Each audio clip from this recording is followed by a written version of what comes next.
Any second now. Okay, so we're going to pick up where we left off with Kerbal Space Program Career Mode. So we're going to resume our mostly ethical space agency, as opposed to our less than ethical ski lodge. Which, where we left off, we had gone back from Minmus. We got our science back, everyone's home safe now. I'm setting a nice little stack of science here.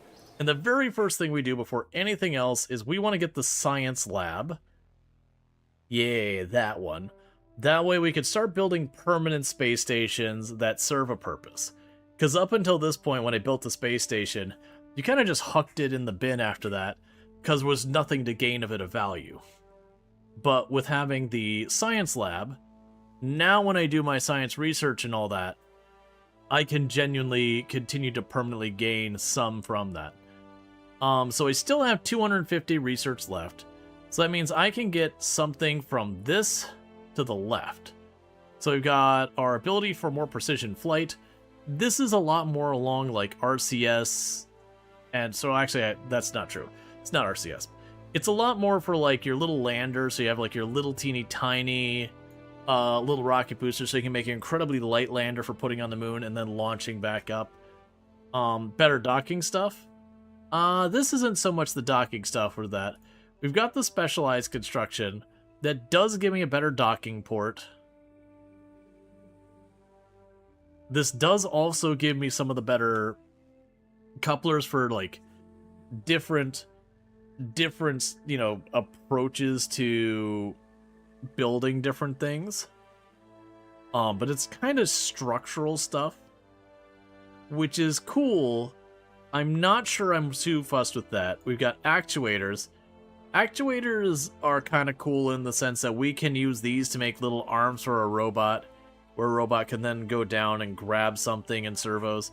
I never actually did much of this in any of my runs past. We've got the advanced aerodynamics. This will give it to where I can make space planes less crap. Not gonna worry too much about that, I don't think. We've got specialized control, and the big thing here is just a better reaction wheel, which is honestly very worth considering. A lot of our bigger rockets we've been using with the biggest reaction wheel I have not been able to move particularly well. They get there, but that would help with that. We've got the command modules, which the advantage here is like this one's a 3-person command module.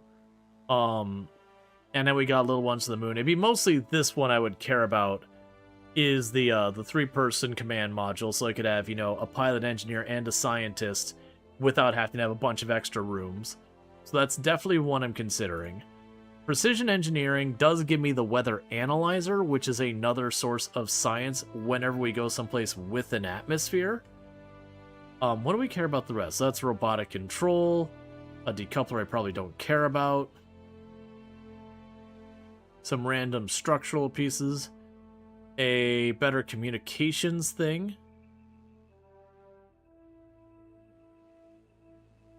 We can put up a relay here that can kind of work to communication relay stuff over. And then we also have just straight up better power. So the ones I'm considering is the better power has a lot of argument to go for it. The precision engineering, and I think the command. I think we're down to these three down here. I think would be the more important stuff. Otherwise, we would save up. And then this would let me get a bunch of different scanners to do a bunch of things. I think we get the precision engineering for that to get myself the scanning tool, because I believe all of these will be more sources of science for us. We can start with here. Get you.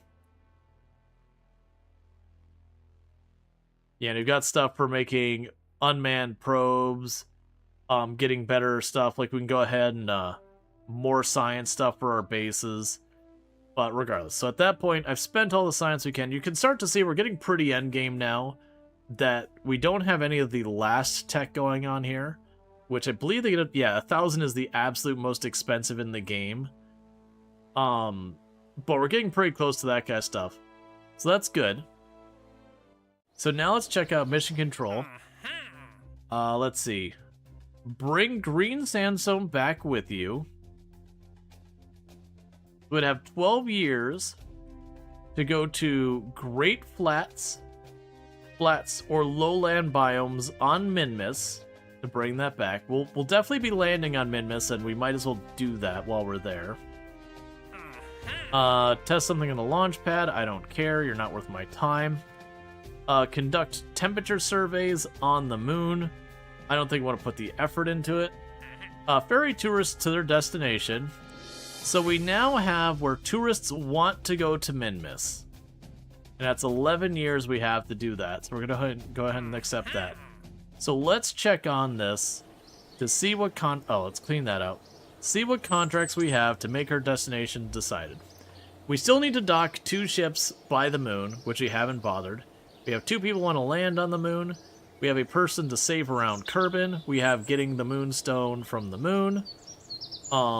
Building new orbital station around Kerbal, which I think is what we're going to be doing. Save a stranded person by the moon. Have a facility supporting 17 Kerbals around the moon. A new orbital station in solar orbit. Let's see. Position a satellite in orbit of Eve, which we actually have that one underway. That's what our timer up here is for, is when we gotta revisit that. Save a person from the surface of the moon. Bring a stone from Minmus off the ground, and then go to Minmus.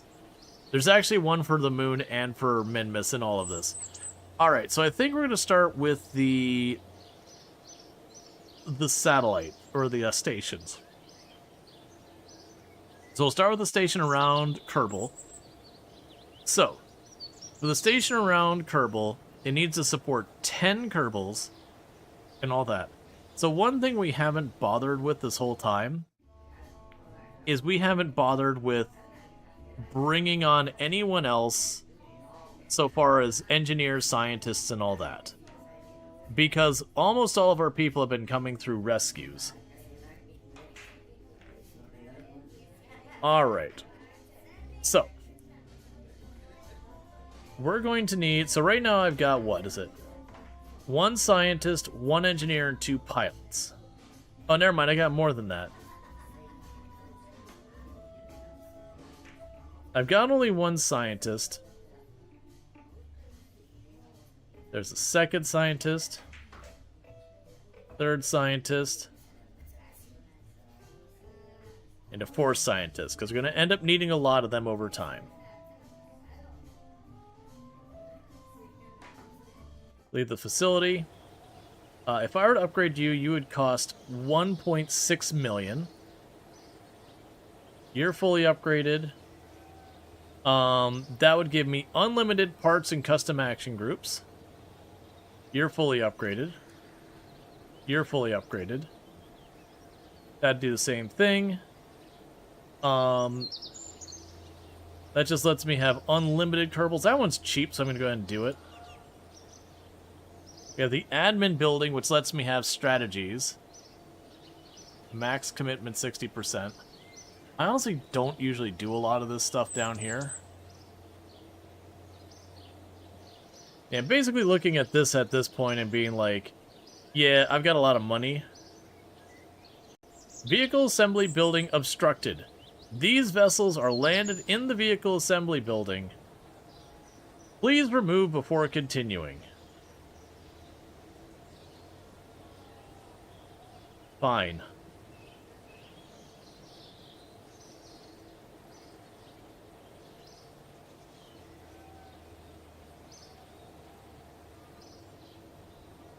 That's all my science stuff I dumped outside the building. Alright, we'll keep the last 2 million. Yeah, the runway is fully upgraded. Alright, so the only things I don't have fully upgraded is the space plane hangar and the research building. And I think we'll hold off on that. Okay. So, with all that nonsense, let's get in here. we've got a space lab station to build. So, with the space lab, we are going to want to give it robotic control, I think. So it doesn't need a dedicated pilot. I actually have no idea.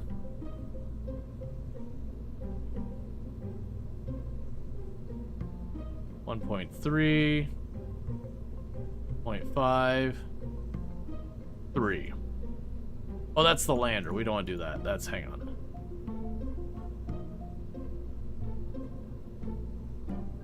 And the reason I want to hand it over to one of the robots to build it, even though we're going to have people on board, is just so I don't have to keep an actual pilot on board. The goal here is to just have a couple of scientists and let the scientists do their sciencey things and call it a day from there. We will go in here just in case we decide to deal with docking stuff later. There's our docking port. And let us do our docking things.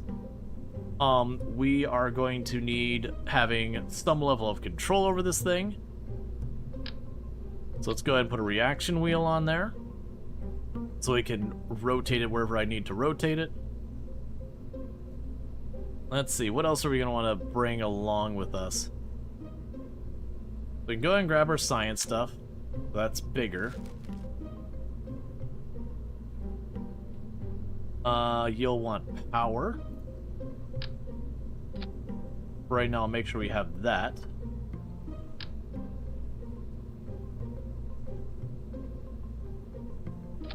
And there's solar panels for at least this segment. Okay. So, with that, we're going to go ahead and give it a little bit of aerodynamics. So we can put the service module payload, which you can open the shroud and we can shove stuff in there. So this is where what we can do is put some of our science stuff in here.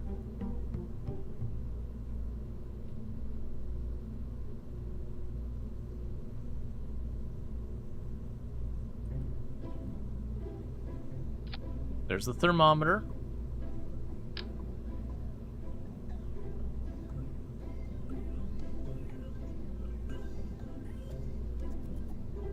There's a barometer.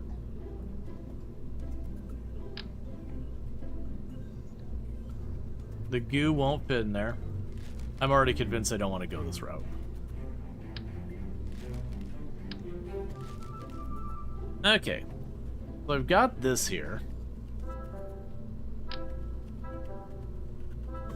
You know what? Forget this thing.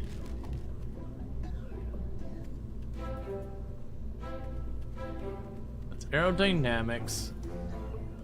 Structure. That's way too big. There we go. Alright, so with that, let's go ahead and get the other things we need. So we've got the Science Junior. That's whatever things that'll give us sciencey stuff. We've got the Processing Lab, which is way bigger than I gave it credit for. Okay, we'll deal with that in just a moment. We got a light scanning arm.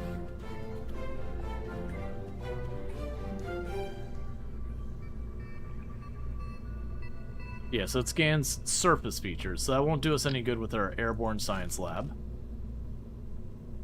Okay, so we can go into here. Right now we can add...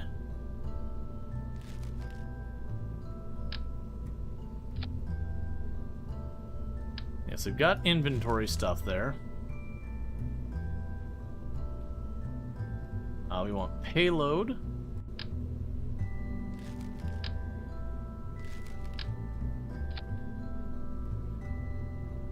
Get you locked in. Science storage. Thermometer. Barometer.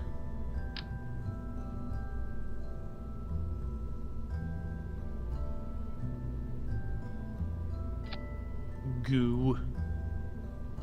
And while we're here, we'll chuck in some extra batteries for good measure.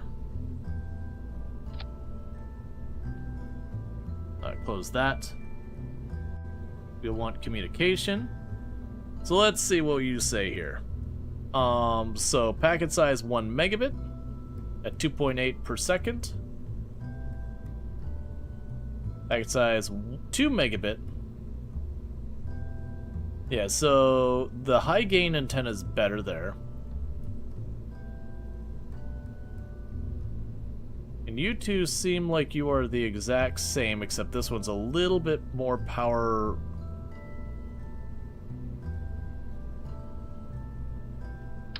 Yeah, so that one looks like it's going to be the best choice we have for just being effective. So there's our communications. Now let's check what you actually require, because I'm just trying to set all this stuff up. Okay, so you must have a docking port, the ability to generate power, must be fully assembled at launch. It must be able to support 10 Kerbals, have 4,000 units of liquid fuel, maintain stability, and be put in orbit around there. So it actually doesn't need as much as we were worried about. So we've got all of our research up here. Let's see, do we need multiple antennas on the relay to the communication just to receive would send one? Probably. This is just going to orbit Kerbal or Kerbin and just do Kerbin things. I don't think there's a point in making it a relay, because if something can see this, it can see Kerbin, which means we're probably fine.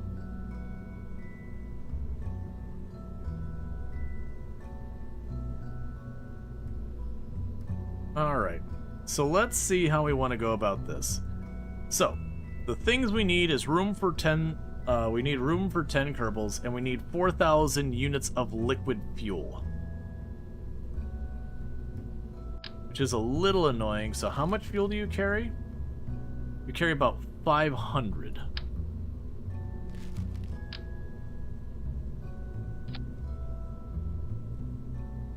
So that adapter only gets me about 70. And how big is the science processing unit? It's the big size.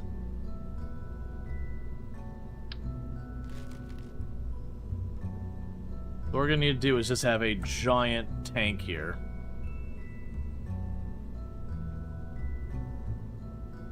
Because we're gonna have to adapt this size anyways. It might as well have fuel in it. That's 500. That's about 600 between the two of them. So we need about 3,000 and some change. 3,000 is literally that. That's what it wants for the fuel to be in orbit.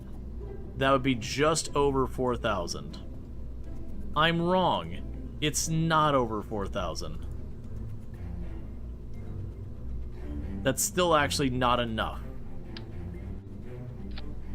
Okay, so 72. 610.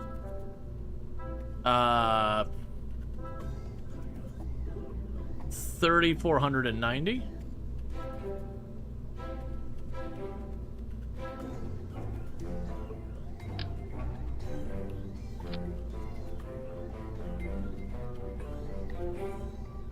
Yeah, 3,490. Yeah, so that's how much fuel storage it wants. May I ask a question about a coding term you just read? Is there such thing as code in the wild? Code in the wild would be code in production. Like, it's being used with code in the wild. That would be my interpretation of the term. Versus, you know, like code you're still deving and working on. Code in the wild means it's actively being used, it's out there, whatever you want to fill in for your terminology.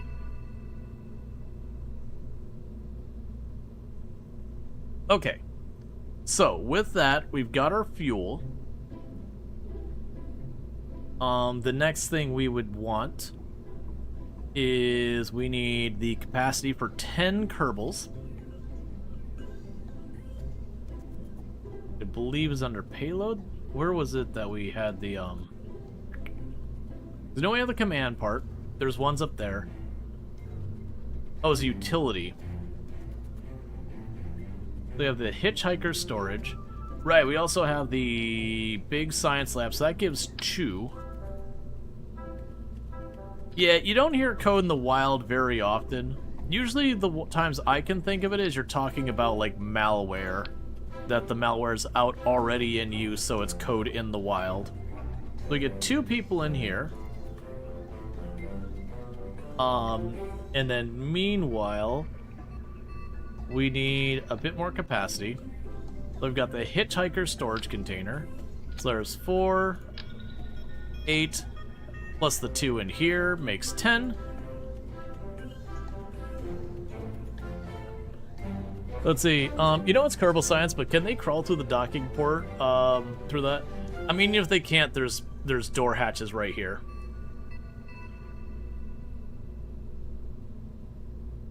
That docking port is more to add, remove fuel, recharge batteries, that kind of thing. Okay, so that would satisfy the at least 10 Kerbals, the 4,000 fuel. These are just putting it in orbit. We would need to generate power, have a docking port, and be fully assembled.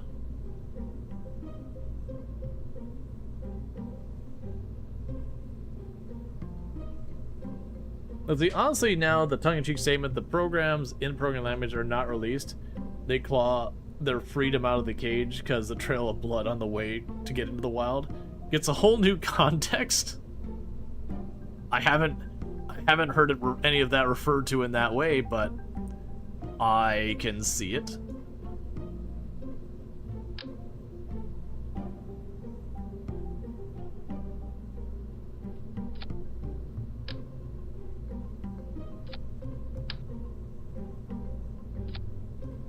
And I'm going to put a whole bunch of ladders along this side. And the intention with this is, as we need to do science stuff, if I need to do resets or whatever on things, we can. I haven't done the science lab before. This is something that was added way after the last time I played. Like, when I landed on all the other planets and all that, I don't think career mode existed. I think maybe science mode existed. I honestly don't remember. And I played a bunch of times since then. I just never got to the point where we were getting to like Pluto and all those, well, whatever it's called in the game. Just because, you know, a lot of time passed or whatever.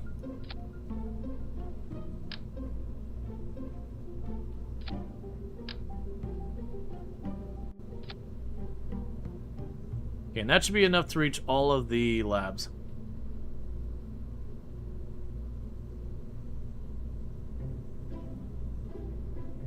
Usually I don't have it where people can post clips from other channels, not as like some like policing kind of thing, just so much as like it's one thing if it's someone like a friend of the channel who we really know and all that. Yes, I probably don't need to do that. Okay, so with all this said, I do have a copious amount of fuel in there. I probably should have some kind of rocket engine attached to this. Just in the off chance we want to adjust orbits or whatever. I don't imagine that'll be the case. But regardless, there's the fuel tank, and we're going to wire that all the way.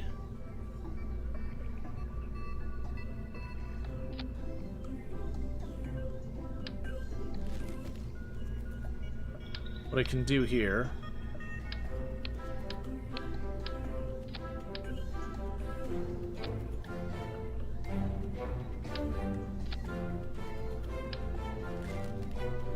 is take all this off. Got no business going back here.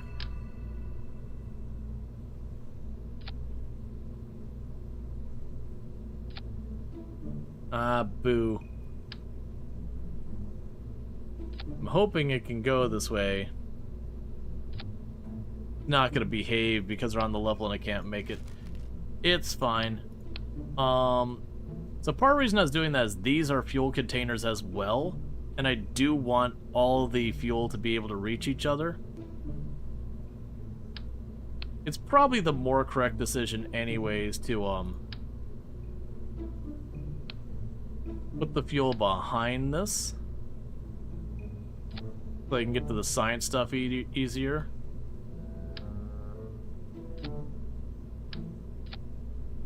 then I don't need all these ladders. Well, those ladders don't weigh much. It is a lot of them.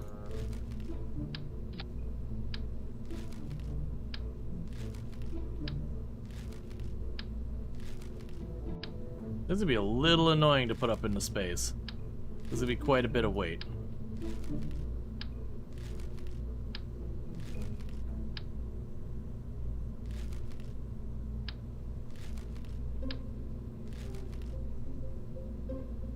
Okay, and just so I don't make mistakes, thrust limiter, we basically set it so this can't actually turn on. If I accidentally stage to it, I don't chew up what we've got here. Now, I could do something like this where we put the baguette one here and then wire it across. Honestly, I can't be too fussed. This'll satisfy it. It's fine. In a pinch, if we're trying to do this, I can right-click and bring it down. Now this won't be a thing that we can deorbit it safely. This is just too much weight for all of these Kerbals and all that. So it would be a thing where we'd have to dock someone there and bring him down that way. So, with that said, that will give us the 10 people to go on here. We have all the other objectives satisfied with this. So now I just need to figure out how I'm getting you into orbit.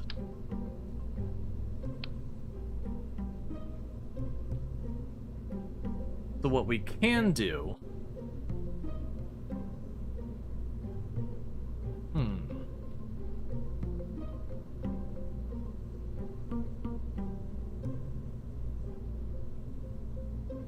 It's a little dangerous, but I could set it up where we actually don't limit you.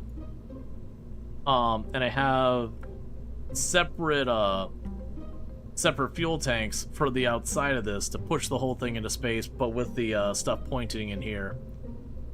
Alright, let's get it done. Let's go ahead and we're going to do the hydraulic ones. I'm going to put on a pair of those. Because you are going to be one beefcake of a rocket.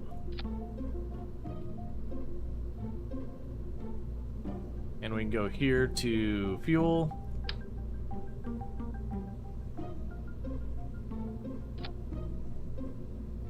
Okay, you set up.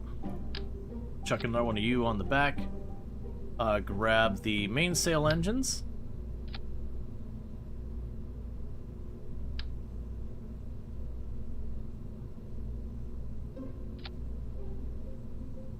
Cool.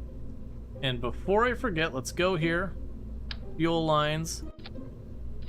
That, make sure we get that all fueled up first. We can go ahead and put our extra fuel tanks there. Aerodynamics, we just put a little pokey bit on the front.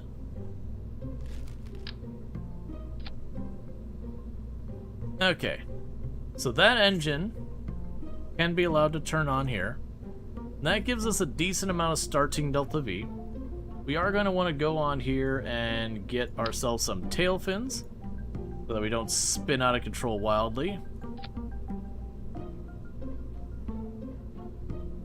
Okay, and then the last thing we're going to do is make our great choices. Which I'm going to add another set of couplers here on the outside there, and we're just going to shove some solid rocket boosters on there.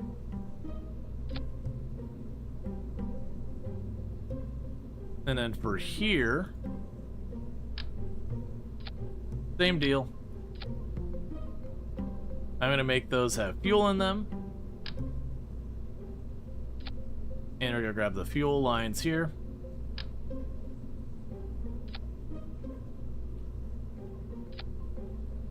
And plug those all together.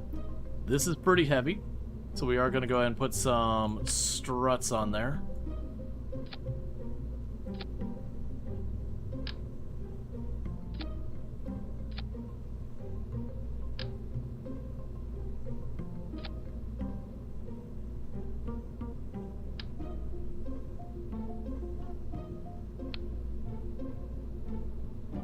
Okay, so let's go and fix our staging. So put all of this on the bottom stage. So according to this, in atmosphere, we're going to be sitting at about 4,000 delta V. but part of that is going to be in vacuum, where we'll be sitting at closer to 8,000 delta V. But the question is when that cutoff goes, because remember, I need to have this whole middle area full when we are in orbit. What happens after that we don't care about. But in orbit we want all of that full. Hey, Broken Outlander, thank you so much for the 7 stream trick. I do appreciate it. So let's go ahead and say Kerbal Orbital Mark 1. Because I'm sure at some point we'll get new science stuff and I'll want to pull down the old one and put up a new one that's got all the extra tech and whatnot. Alright, so double checking everything. We got 4,000 liquid units of there, so that's 2,800. An extra 700 back. And then we've got an extra about 600 up here, so that's plenty of fuel for the 4,000. We need a liquid fuel on the end part. We need a room for 10. We got 4, 4, and 2, so that's 10. We do have a port here on the front for docking. We do have the ability to make power using the solar panels. We probably actually need more of those.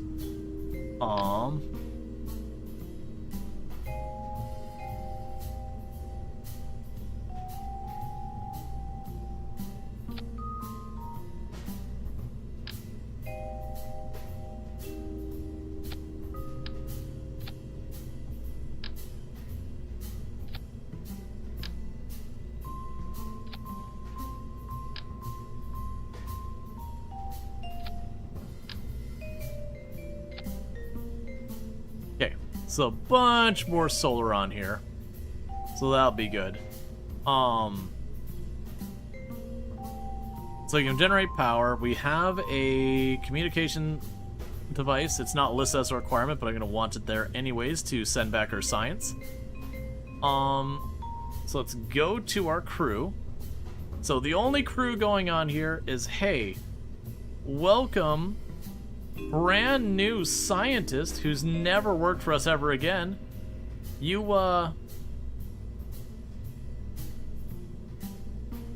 two now live here. And thank you, Alpha Stitch, for the 100 stream trick. I do appreciate that. Yep, so we got 2 scientists who are going to live on here for basically ever. Do I want to make it easy for them to get home? I was debating whether I want to put a capsule on there where we just hit the button to send it home, but I probably should.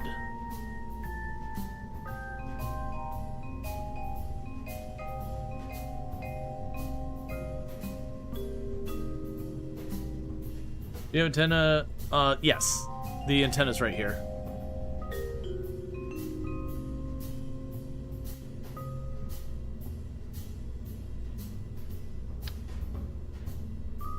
Don't build 4 of them.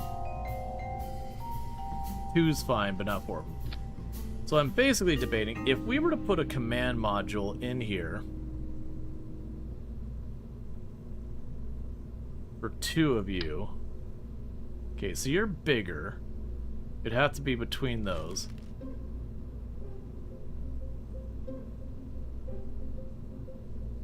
I'm basically debating whether I want to make like a little cabin up here to detach, to, you know, kick everyone out, because there's no way I'm landing this whole thing full of fuel.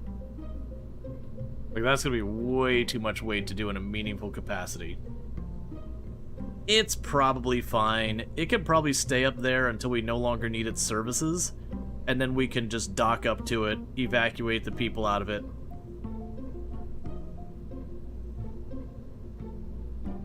And just drop them out.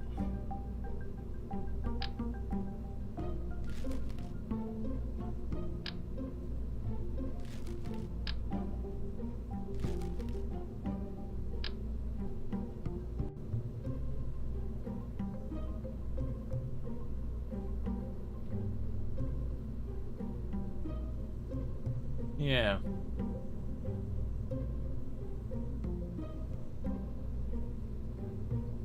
Yeah, we could, like, evacuate them out that way. It's probably okay. We can just not worry about that. Like I said, what'll probably end up happening is by the time we decommission, I'll just get another rocket. It'll go up here, dock with this, we'll take whatever we want off of it, and then we'll just abandon this thing.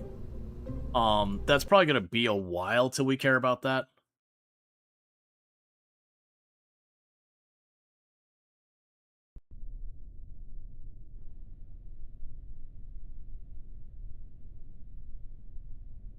That much fuel and large engine, you might be able to land it under its own thrust.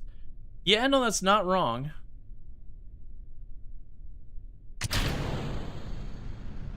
Oh, that was with everything launching is okay. I can numbers. I looked over there at the TWR, I was like, oh yeah, we don't need any of this stuff going on. I was like, right.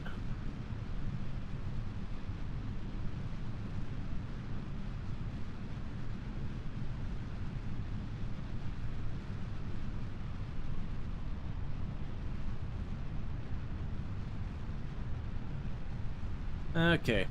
We don't have a specific orbit or anything we gotta pull off with this thing. It just needs to orbit at all. Meanwhile... Yeah, so when the solid rocket boosters run out, we're good to just kick them off.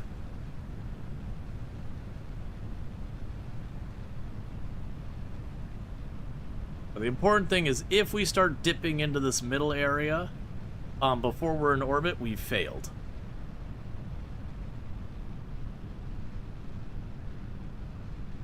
That's the aspect we got to worry about.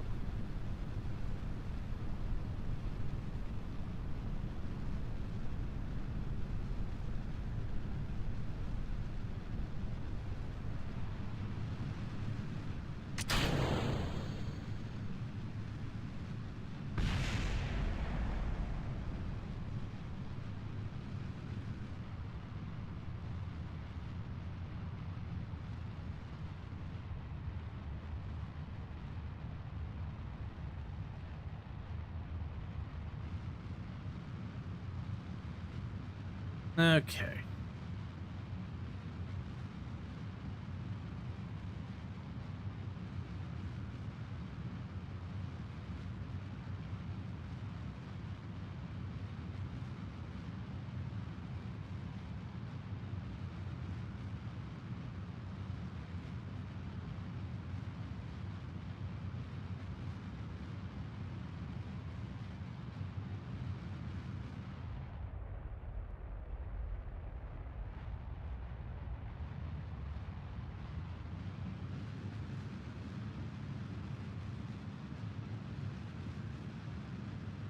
Okay, so we're still going absolute full tear. Just trying to get ourselves in orbit.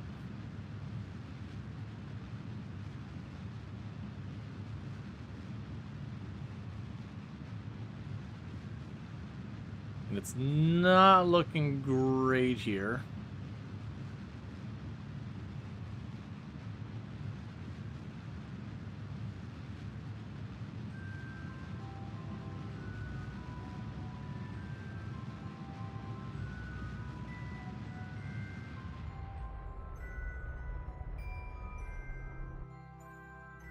Shut down engine. Shut down engine. Go for the more efficiency here.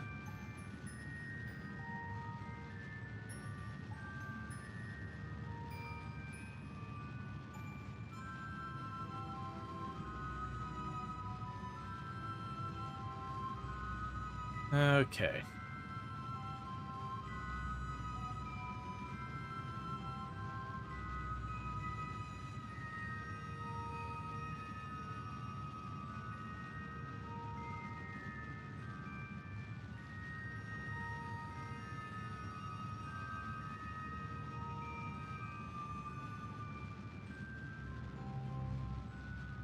Getting a little concerned that we're not going to pull this off. Because like I said, we got plenty of Delta V here.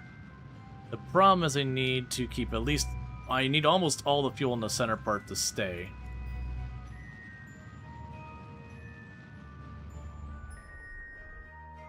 Turn those back on.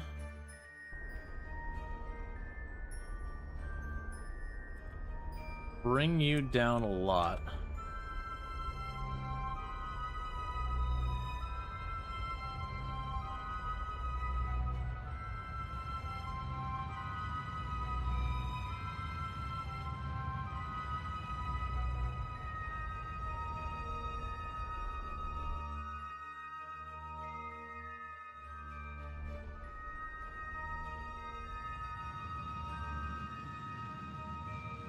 I think we're gonna fall just short.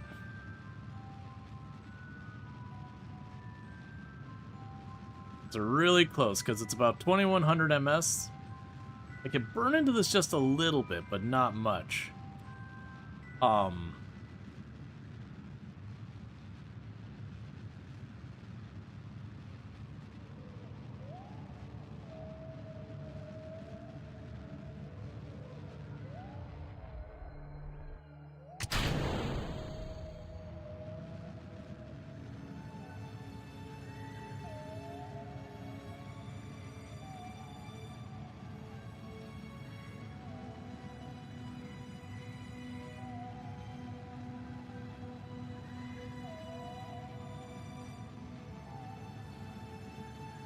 Come on.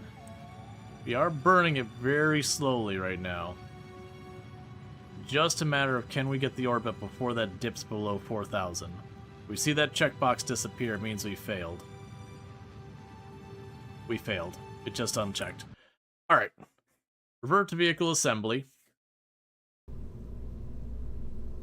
So, what can we do to make this work better? One option is we can go like this.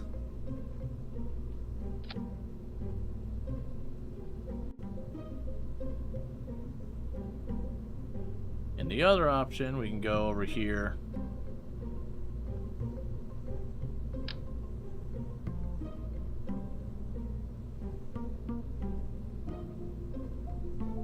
Actually, I wonder.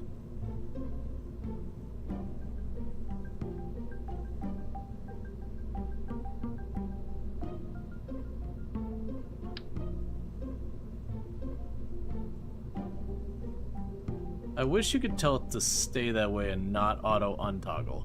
Because what I was thinking we could do is I would tell it to mirror this way, and then after it mirrored that way, which it might be able to do.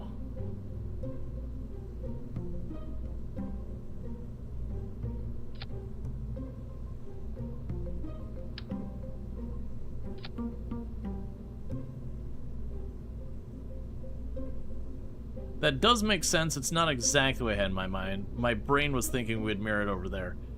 That is what it is.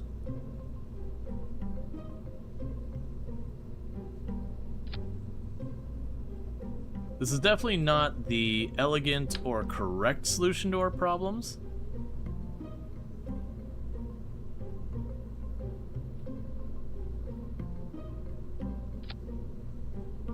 Okay, that should be close enough to satisfy. We can go to the fuel tanks, grab you, grab you.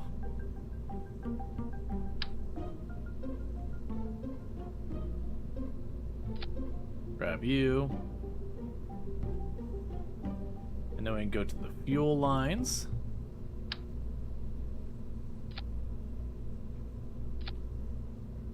We got those fuel lines there. And you got the fuel lines on the bottom too. Okay. So, if we start with this, you have a 0.56 TWR to start with. So needless to say, that stage cannot do its thing. Oh, never mind. 0.13 to start with. So needless to say, we do need all of this to go up at the same time. So I grab all of you, which would give me way more than enough for what we need. We need all of you to pop at the same time. Alright, so this is probably an overkill solution, overkill strategy for this. It's gonna probably have some problems that we will have as we start bleeding off a lot of our weight, that these will start overpowering and we'll get wind resistance. Yeah, I didn't put the struts on you. 1 second. It definitely feels like once we get these big ones, struts have become absolutely necessary, which is a bummer. I know it used to be way, way, way bigger of a problem. Because like it used to be, you would build anything of any size and just have to strut it up to make it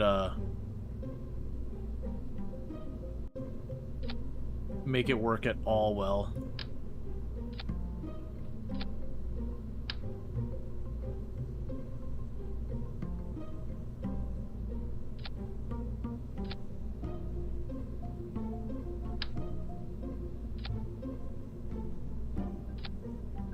Okay.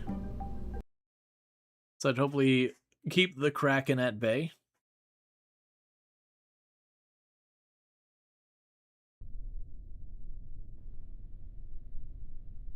Little spring sprongy.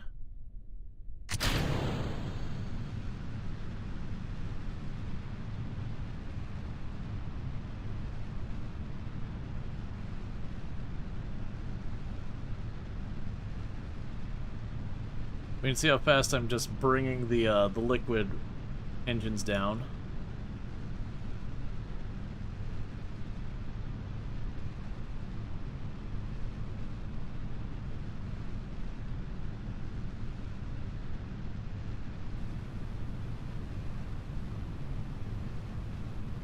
Okay.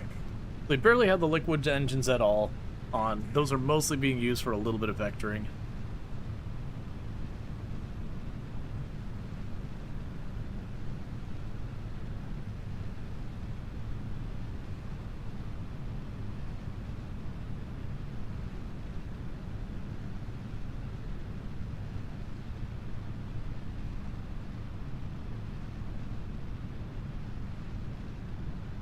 I'm realizing it's gonna be a hot minute until I can pop these off.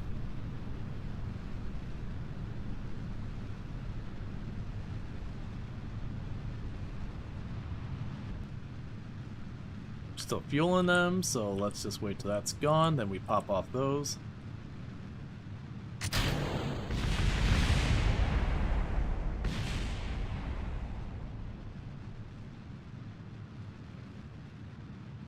Okay.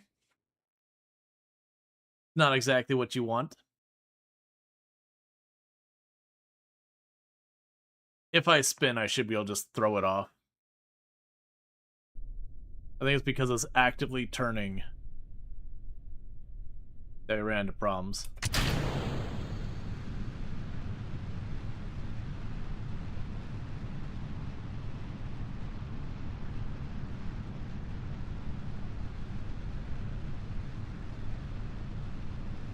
Okay, let's try this again.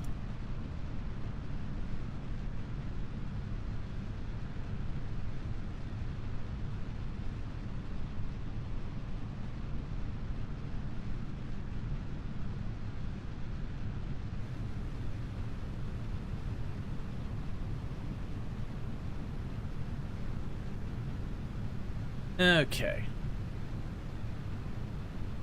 Because the problem is, if it's still an issue, some of the options are, one is you can put a parachute up here and have the parachute fire the same time, it'll pull it away, but sometimes the back end will catch, which could be its own little hell. But you can also use the couplers that are farther out. I can put the couplers farther up, those kind of things, but moving this stuff around with this pattern here is going to be a little bit of a trick.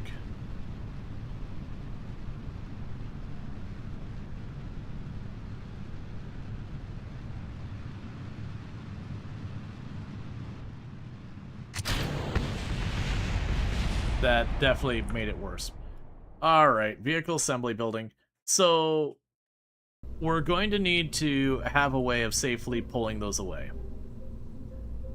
So I think the answer here is we're going to go to utility and grab the drag chutes. And you're going to put them up here near the top. And up here near the top. And these go at this stage. So what should happen is at the same time we decouple these, the drag chutes pop, pulling the tips away. And I want to do that instead of the other one so it doesn't grab and immediately smash those in there. The other tiny little separator solid rocket motors that push them away? I don't think so. I could be wrong. We'll try this, and if we don't, we'll go look to see if I have solid rocket anything to make this work. How do you get the confidence to do live stream with 5 viewers? Oh, that's easy, because there's about 200 viewers over on the Twitch side. If you're looking for live streams on YouTube, you're gonna find yourself pretty disappointed because the YouTube experience for live streams is pretty lackluster. So you end up not having that many people who live stream on YouTube. There's not none. It's not like there's no one big who does it. But broadly speaking, for live streaming, the only people you typically have live streaming on YouTube as the main platform are people who grew on YouTube already, you know, through like recorded content and then started live streaming kind of stuff.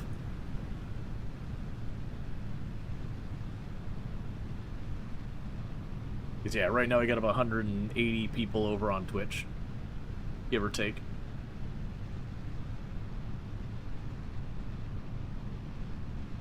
Which doesn't mean trying to like poo-poo, watch where you want to watch. But like that's just the reality of YouTube's live streaming experience is kind of garbage.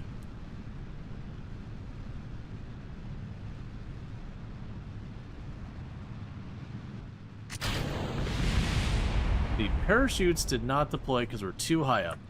Alright, so the parachute idea is not going to work. That's usually been ones I've done in the past. Let's pull the parachutes off. We don't need the wind resistance and wait if they're not going to do anything. So let's see about the little separator solid rocket boosters. I'm pretty sure we don't have any of those. So some of the solutions of what we can have up here is to rearrange this and put these couplers way near the top. That's one solution. Another solution is we switch our couplers to the radial couplers that are way farther out. That could be a big one. Can I increase the power? No. Alright, well, we're just gonna rip these off real fast. It'll be easier for me to fix this by just, scrapping that whole thing and doing this.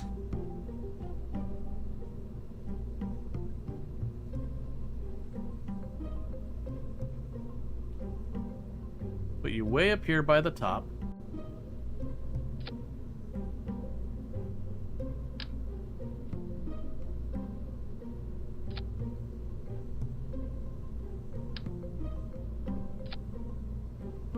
Okay, they're both span slightly the same amount out. Engines, you.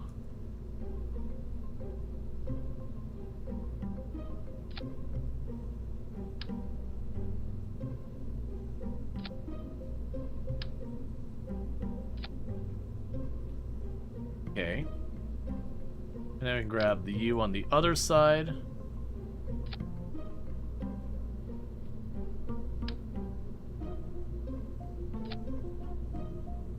But yeah, now to that end, it is a thing when you're live streaming that even if you've only got like 5 people there, you still kind of have to approach it as if there's 100 people there at all times. Otherwise, by the time you know someone's showing up there, it'll be too late. They'll already be gone. It is actually a very challenging thing to get yourself to do, to kind of talk like the room is full when there's an empty room. I had to kind of learn that well before I got into live streaming. Before I did this, I was doing a lot of like conference talks and all that kind of bit. And you know, there's not a way to do a conference talk where you can kind of pretend there's more people there than there is. Like, you can't just turn off your viewer count. If you go in the room and there's 5 people there, that's just what it is. There's 5 people there. It's just one of those things you gotta be okay with. So you learn to deal with and adapt. Okay. So with this, move the engines down. Move you down. Alright. So hopefully that'll work a bit better. We need the struts. By putting in the top, those should pop. And there's still the risk of the backs hitting. But the risk of the back hitting is much lower, because we will clear the backs relatively quickly.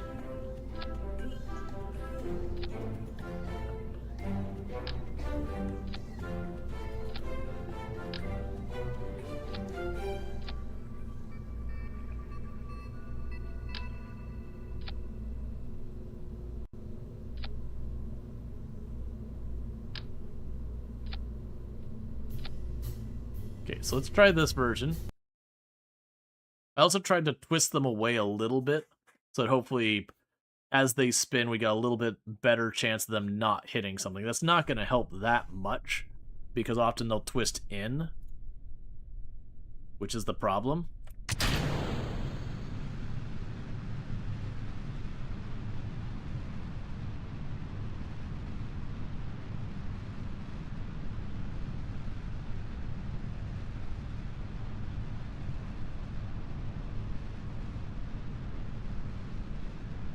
Okay.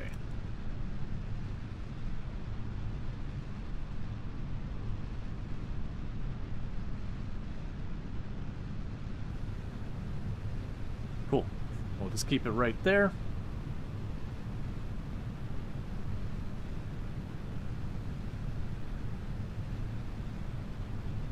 Getting a little bit of drag from the air. Not bad.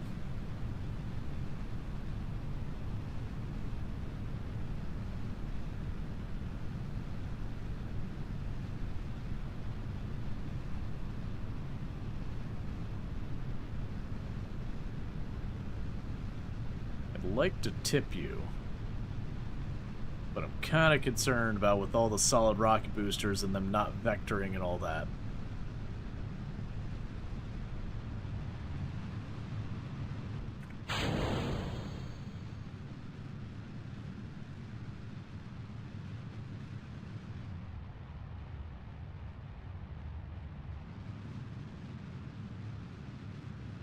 Right now, start tipping it on over to about 45-degree angle.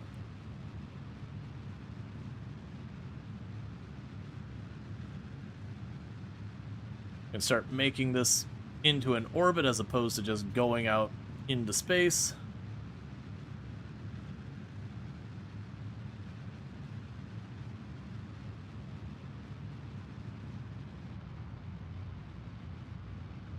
Start feathering that back a little.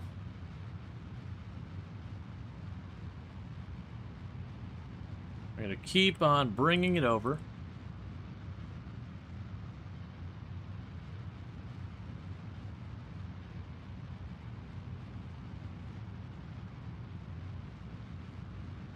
Much better this time.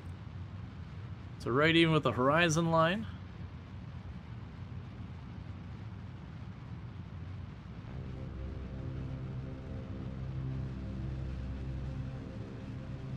And it's full steam ahead at this stage.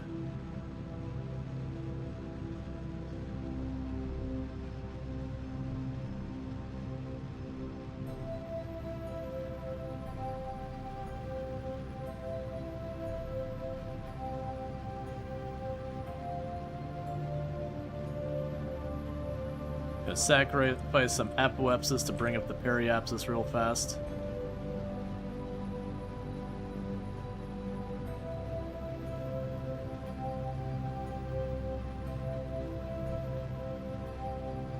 Come on.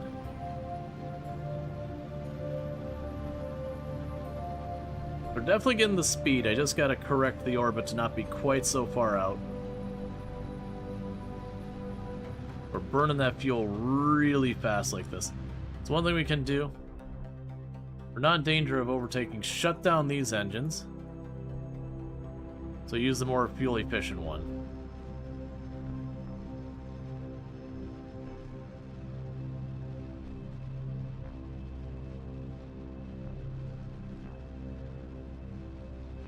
And grab you. And this is the one we're trying to do right now.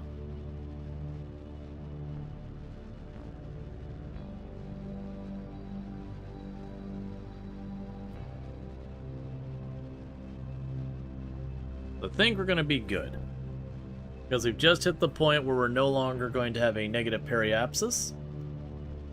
So now it's just got to get up to 70. Once we're at 70, we cut the engines. And then the whole thing should be fine.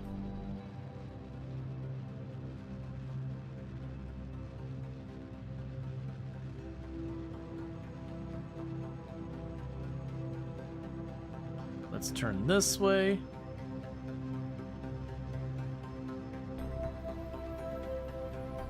Just so the solar panels are more likely to catch the sun. Alright, cut the engines. We are in a stable orbit now.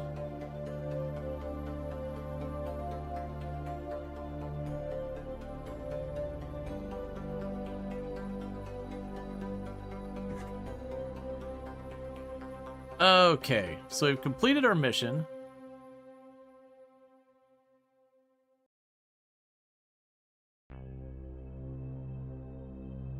Extend antenna.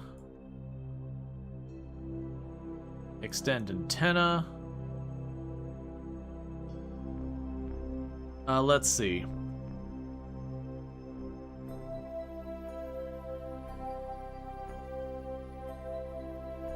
Curb net access.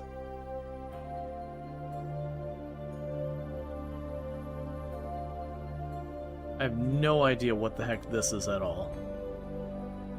Start research.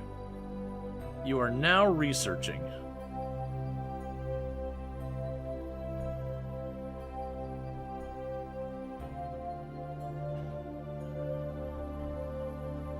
So we are currently generating 0 science per day.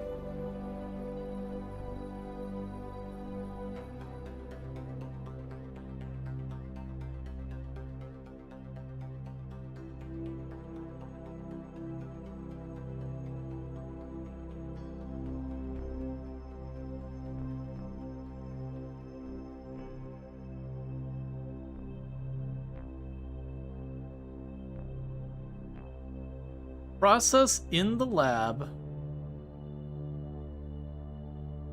I see. Reset.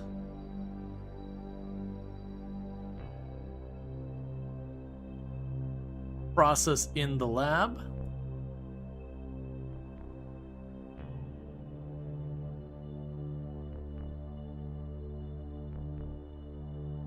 Process in the lab.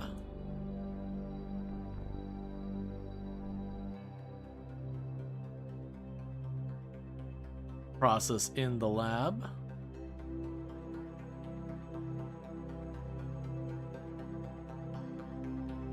Okay, we can only do the one in the lab, so that's fine.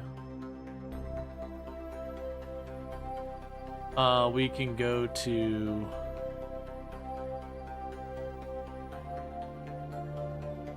So we don't actually get the choice of crew report. We can EVA you.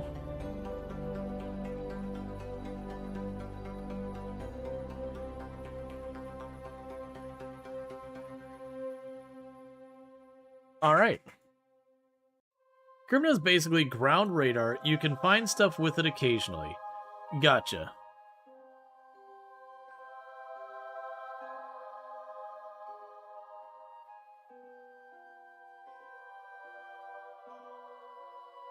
Ah, we are murdering our batteries.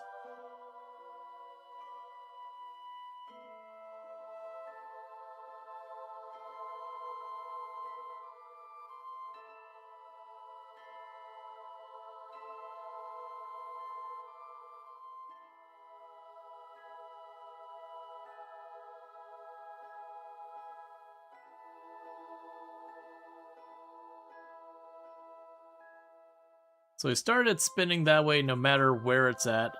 It should be able to bring those solar panels around. So we'll have more times we will and won't have it. Even though there is a little bit of fuel left in here, I'm leaning towards just ejecting these off the side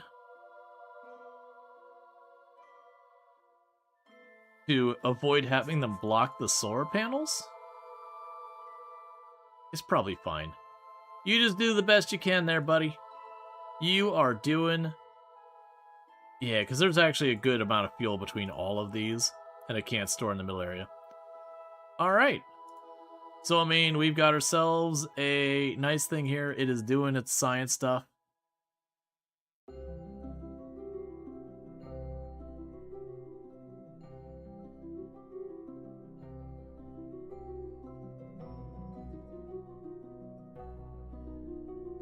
Alright, so yeah, that's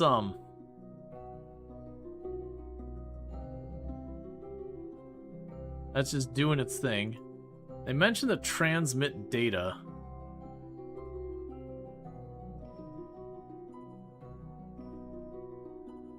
Yeah, so I can't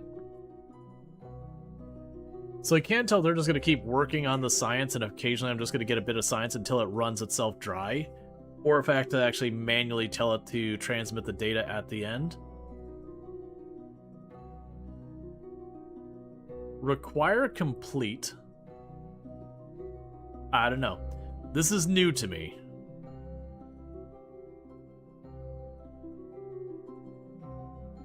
One of the interesting things about this is this can run, and when it runs out, it's got enough fuel. This whole thing can probably go to the moon. And just do it again in the moon's orbit. I don't think it'd do min-miss as well. Regardless, no probe control.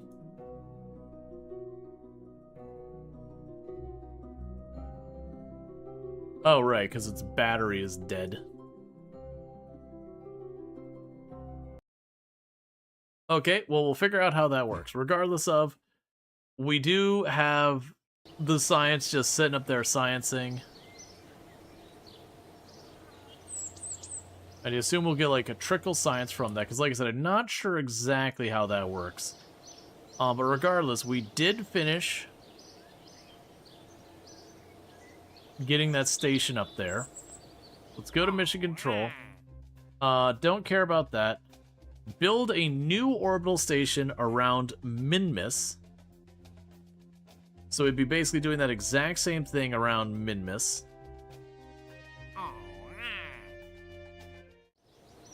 Now, if we were to try and push the research, because we get a bunch of stuff here.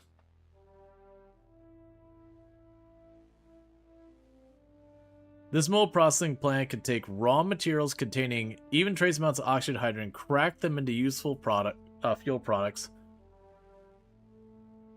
We have the drilling extractor, that's the ground. Drill-o-matic, on the ground, radial holding. Negative gravity detector, device for capturing and measuring elusive negative gravity particle used for determining the precise strength of gravitational field. Warranty void if you detect positive ones. Ionographer. Yeah, so basically we're going to keep getting more and more advanced science stuff.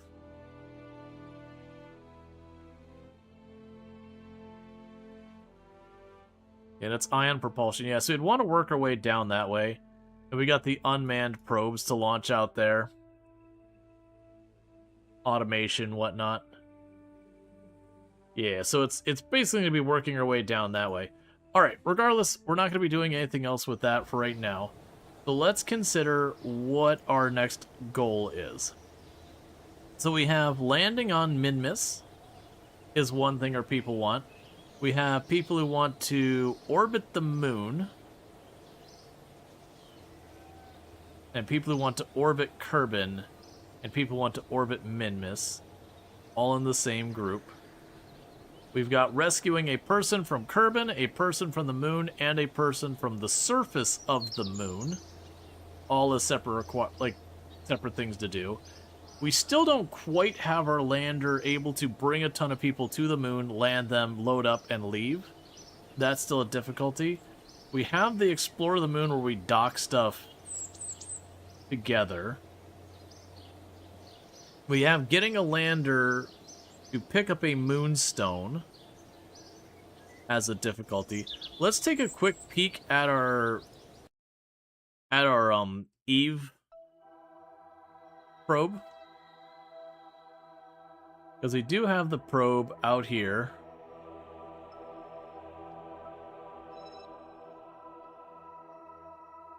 Now we're trying to get it to Eve orbit.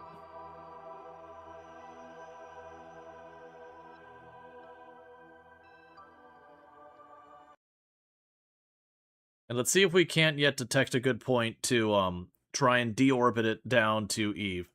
Because that's all this thing is.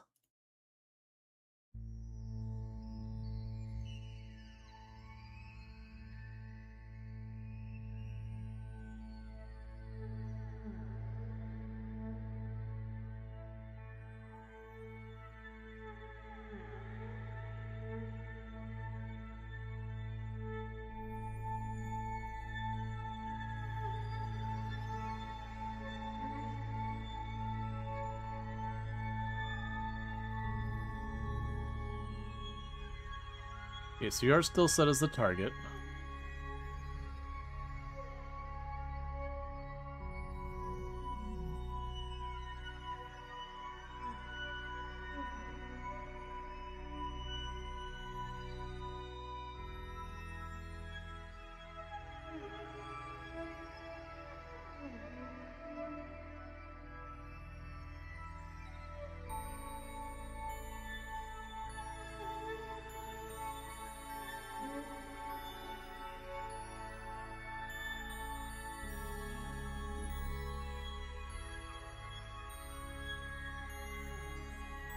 That's getting close there.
Yeah, so we're getting closer here.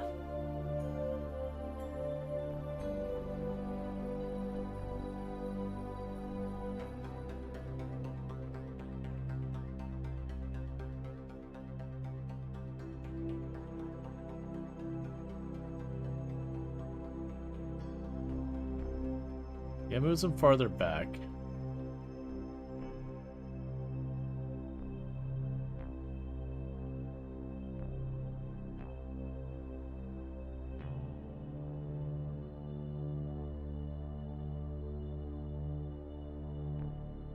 It's again one of those things that we're getting pretty close. We're just not getting close enough that the gravity gets involved. Oh wait, we might get it here. All right, we have a viable play here. It's a little messy, and it is going to cost a lot of the fuel. But if we can get that close to it, we can adjust the orbit as we get there.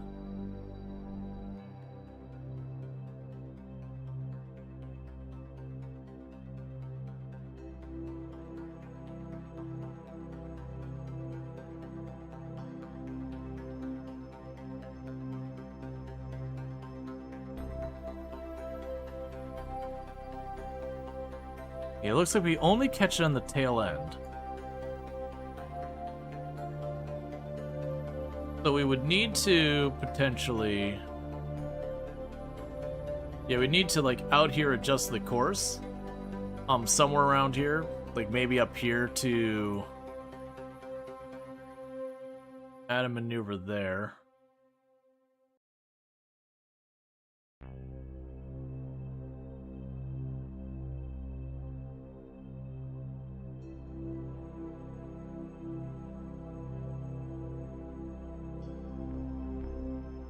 Alright, that might be doable.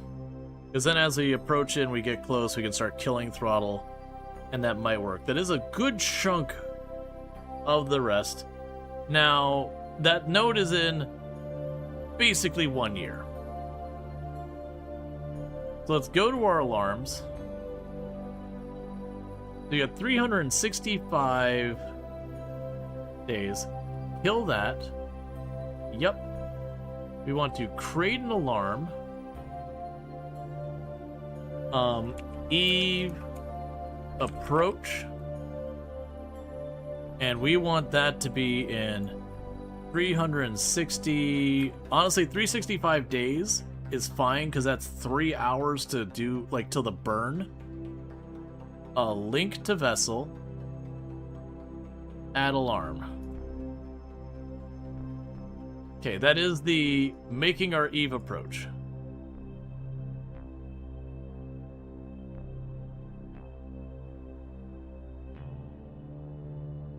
The approach is super ineffective. I mean, right, but otherwise I gotta wait forever. We're not worried about that. I'm not doing that one right now. But yeah, that'll be fine. We'll have plenty of fuel for that. Because we just need to put it in orbit and leave it there. That's all that matters. And it's not like even a proper science lab. It's just strictly for a quest. And honestly, at that point, if we fail the quest, I don't even care. Alright, so with that said, we can upgrade you. That leaves just the... I believe, literally just the R&D to fully upgrade. Alright. Yep, I understand, Goober. I'm also probably not going to worry about it. We can do fundraising campaign. It'll cost me reputation, but takes 5% of reputation gains and yields 1,000 for each one. That's probably not enough for me to care about. We don't have enough science for that. Go nuke as super as possible. I'm just going to ask you to please not tell me what to do, backseating and all that kind of stuff.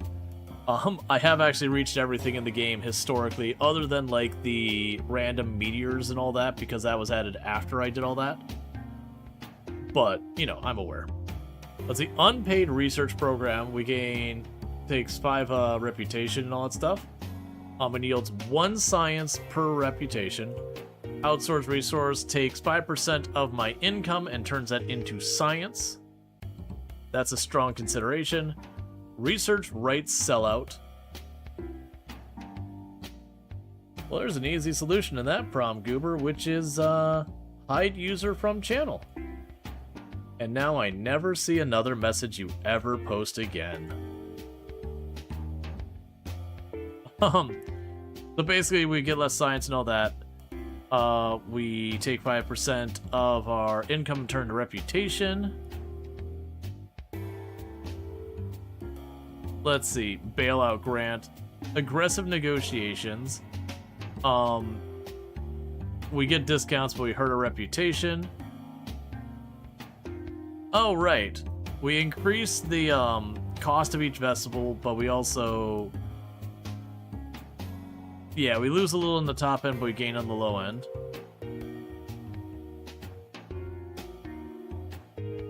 Right, so this is milestones. Yeah, I never really got... So, like, I could see you could go into something like this, where you just went super hard up on doing one or the other. I never ended up doing a lot of those things. I'm sure it's min-maxing and all that stuff. Oh yeah, do the thing. Yep. Nope, that's not the right button. You are condemned. Yeah, the person was like, I'm gonna backseat if I want. Just like, okay. I can easily make that not show up for me. That's a very easy to solve problem on my end.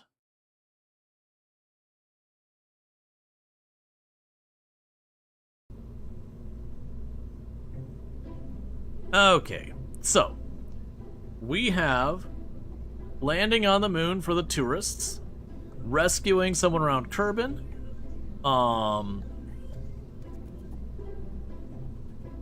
we have orbiting the moon. So orbiting the moon would get these 3. We could do the rescue on the moon, and we could probably rescue a person on Kerbal as well. Not that they could read. So I think we're gonna set up. We can also build... Oh, you know what we do? Let's build the station to go around the moon. And with the station around the moon, we can set up the science lab, all that, for the moon end of things. And with that in place, we can achieve that objective and give ourselves another source of science. We definitely need way more stuff here. And I guess the thing that makes me curious, that I'm still not 100% on, is for our other science location. Let's check back on our tracking. Is not being entirely sure how our Kerbal Orbital Mark 1 actually works on the sciencing. We've got the lab processing things. The big thing I think is a problem is that its batteries keep ticking on and off. Let's have you come back around Kerbal so you get sunlight again. Can transmit science.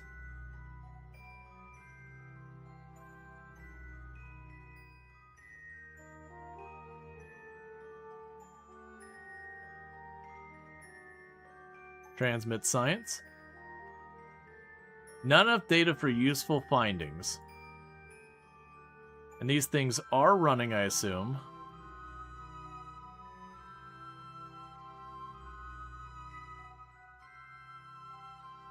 It's going to be running for a bunch of days. That's all I'm trying to see is how...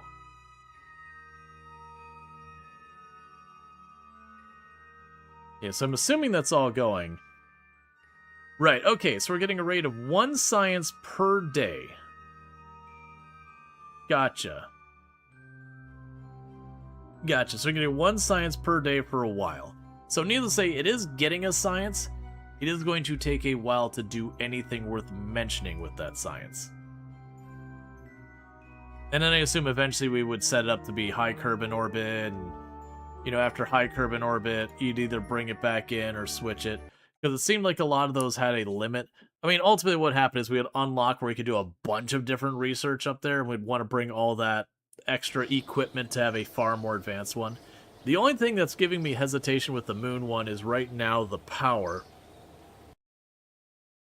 But let's look at what we got to set up for this moon one to work.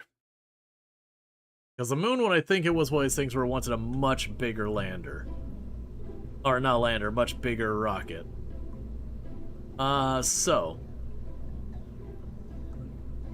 you want to support 12 Kerbals, which is a lot.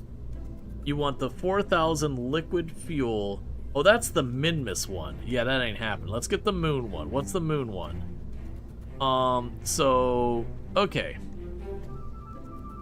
You want to support 17 Kerbals. Around the moon. It must maintain stability for 10 seconds. Have 1,500 monopropellant. A crap ton more battery power than I think I can reasonably do. Yeah, so you support 2,000. So I would need a bit shy of 40 of these. So we're definitely going to need something else to deal with that. Let's go ahead. And what I think we do is let's get all these orbit missions done for the moon and maybe the rescues. Let's try and clear those off the list. So we can go to open. We can go, there's no hope Mark IV.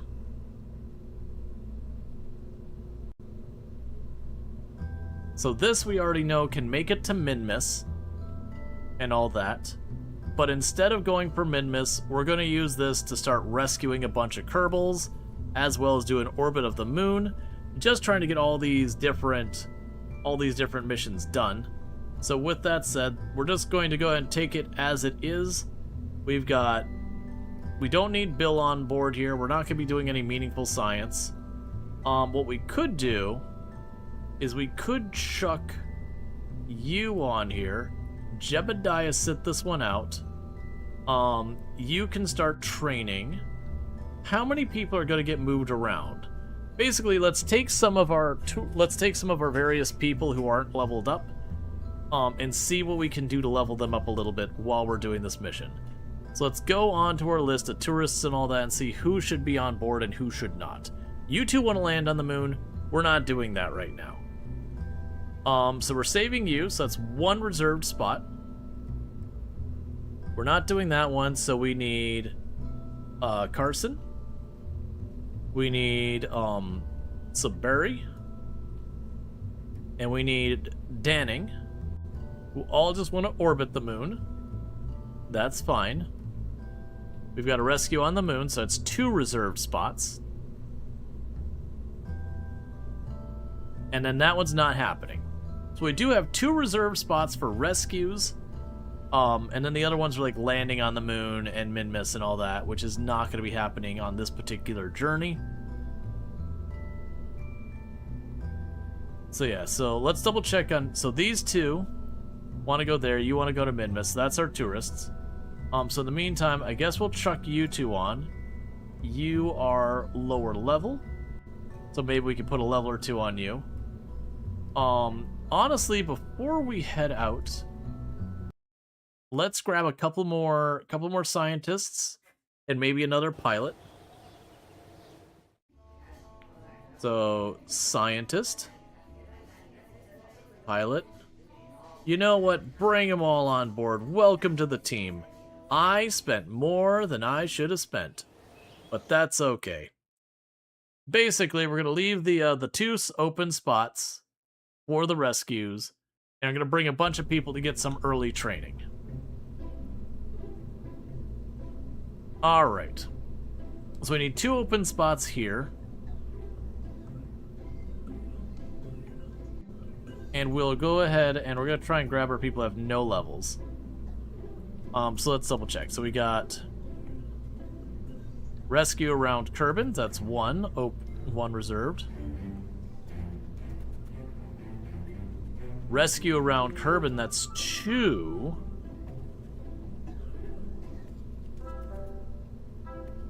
No.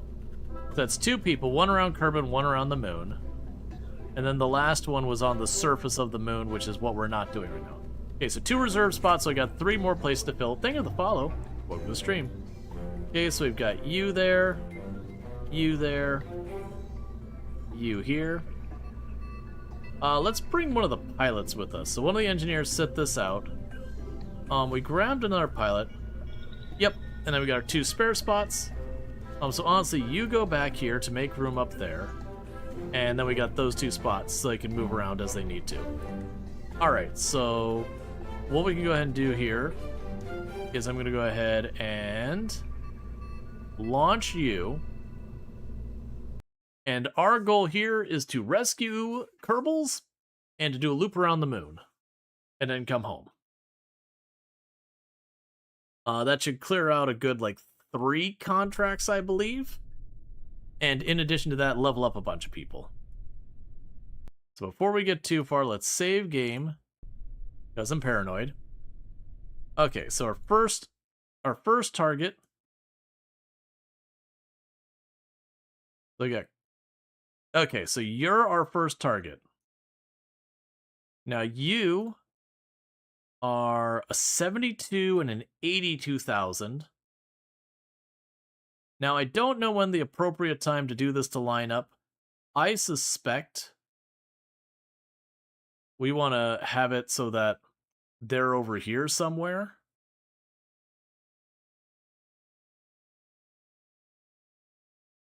Because it's going to take me a little while to go up and over. Maybe a little bit, probably around its apoapsis. We're just all going to sit on the pad. Yeah, so maybe right around the time that Kerbal orbital is straight above us. We'll try that. Because it'll be going around at speed while we're going up. But we're also going to be on a lower orbit when we start. And it isn't that important. We're going to have to correct our orbit a whole bunch. But if I can get at least remotely close, I'm not going to complain about it.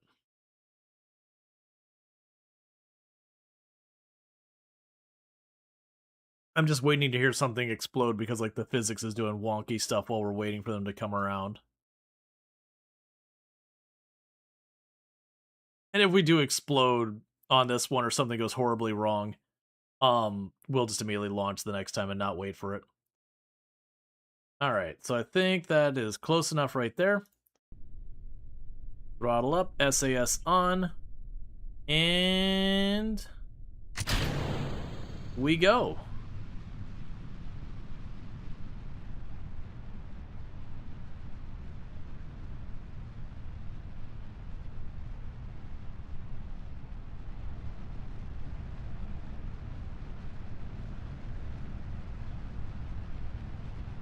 Set this aside so you can keep an eye on your fuel levels.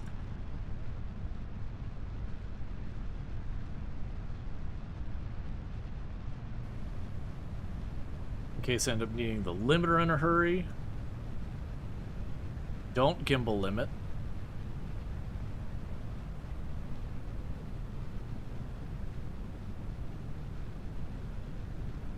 Same here, so we can see the fuel levels in a hurry. So we can stage as we need.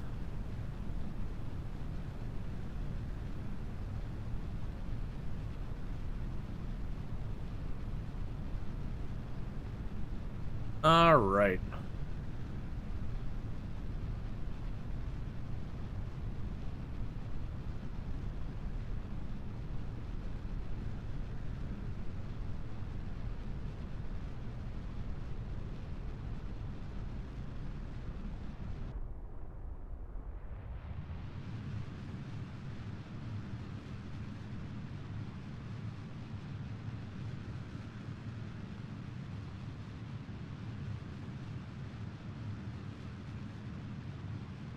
We're rotating it this way.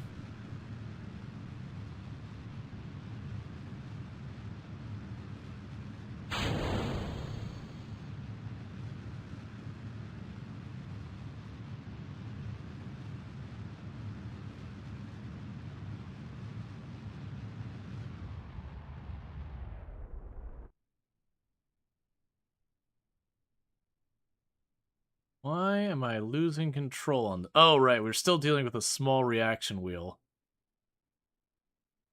And it does mess with this stuff.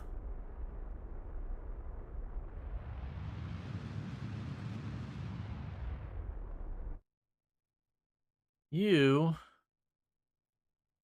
might need a thrust limiter on you, because you're causing me to spin. Which is a real problem as we're going into orbit fastly hitting our apoapsis. Yeah, no, we had a previous version of this that worked great. And then we extended this, and I have not been able to get it to balance out since then. Like, literally, we just replaced this with the bigger ones, and we checked the center of gravity, and it's not that far off.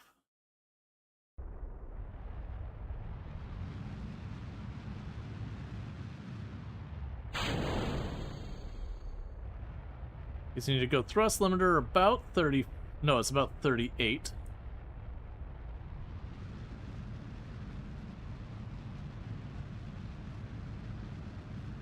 A little higher.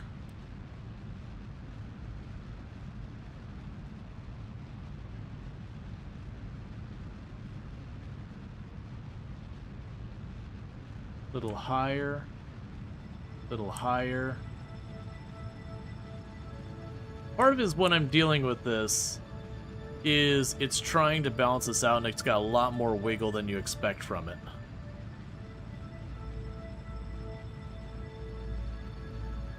So, very, very sloppy launch.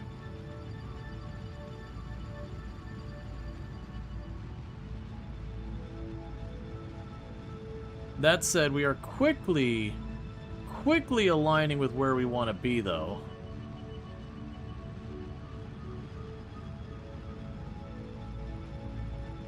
We're gonna be pretty close to exactly where I want to be here.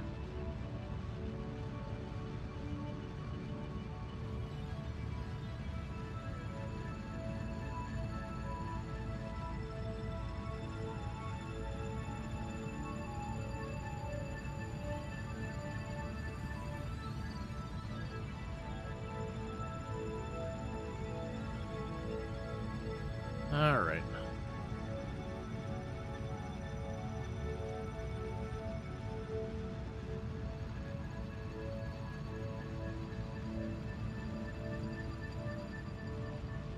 Start feathering it down a little bit.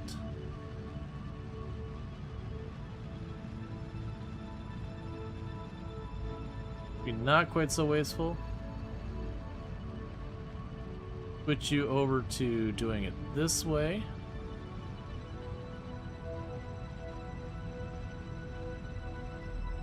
Start feathering it down more.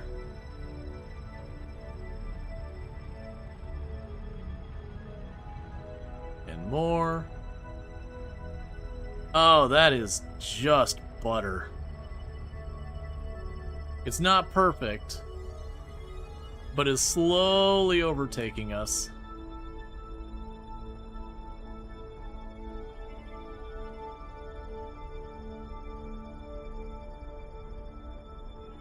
Yeah, no, you were not away very long, so sorry to hear that you're dealing with such problems getting your sleep and all that. It always sucks.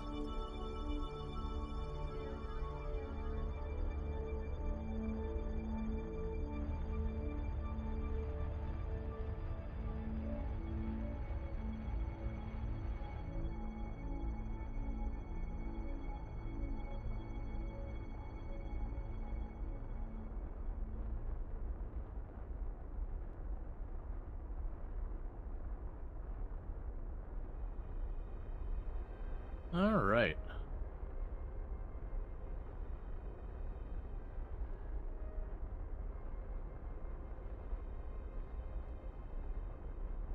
We are continuing to get that closer. We're about to be technically in orbit. Pretty soon we're going to start seeing that stop going down. It'll start going up. But that's okay. You know, the stupid thing is, it is a problem money could solve if you had it enough to spend on it. Yeah. Yup.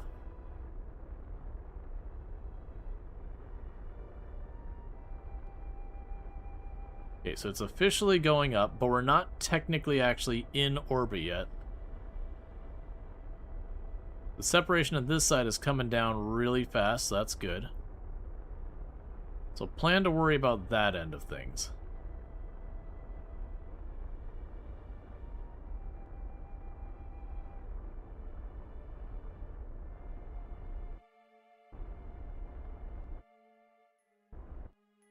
Okay, cool.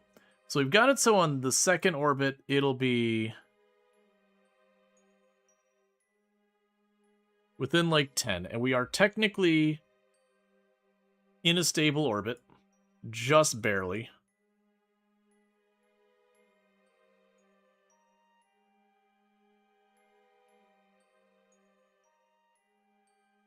Okay, so we're approaching the intercept point here. What we want to do is switch to retrograde on the target. And around here, we want to retrograde enough that we pull ourselves basically as close as we can into the other ship's orbit.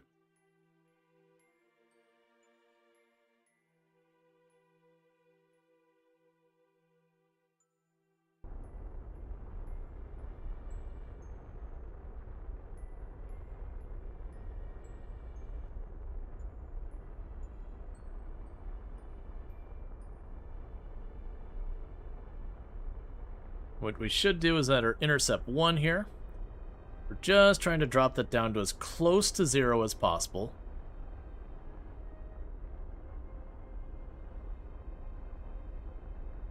I'm a little worried. I'm not seeing nearly as much delta V as I'd expect for this whole process, but that's okay. I mean, we're in orbit already.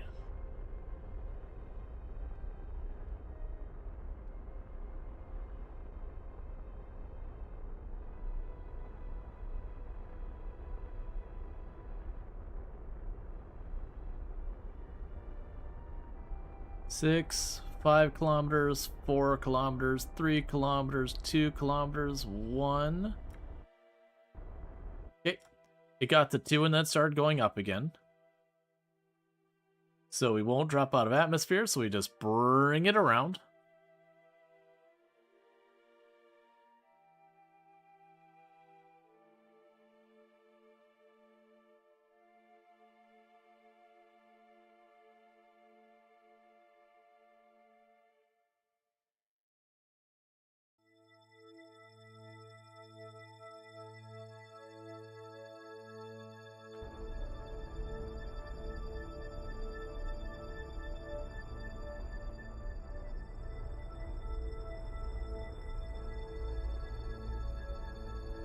Okay.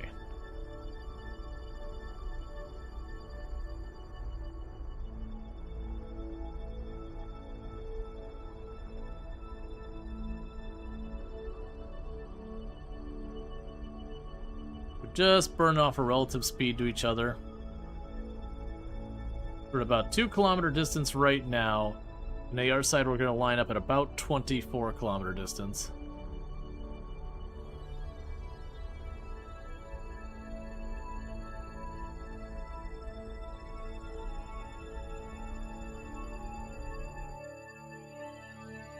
Okay, let's switch you to this.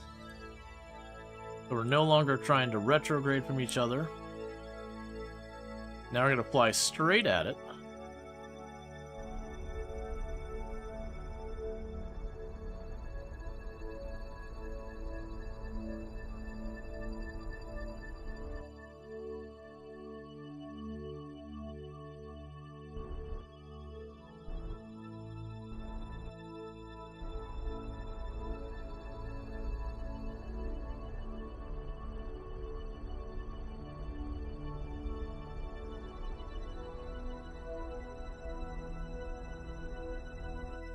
Okay, we get down to 0.9,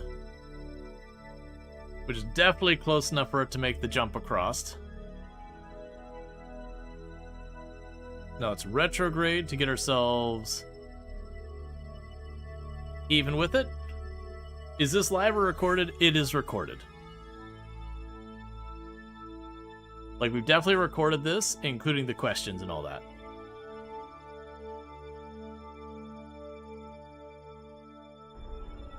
And I know I'm being a bit of a troll about it, but, you know, it's definitely one of those things that's always like, you know, you can watch for a couple of seconds and probably have a feel if it's live or not.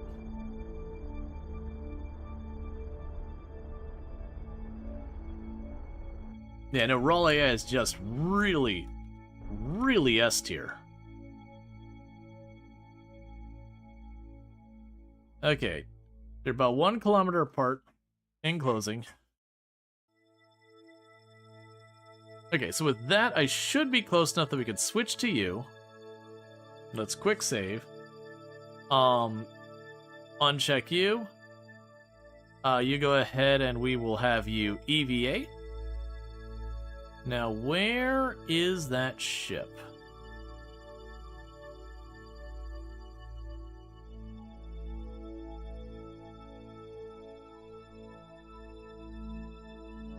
You're around us somewhere.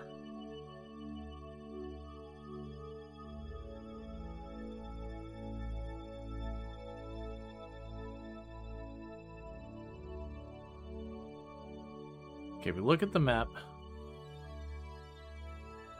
Okay, it should be behind us on the orbital plane. So if we look this way, there you are.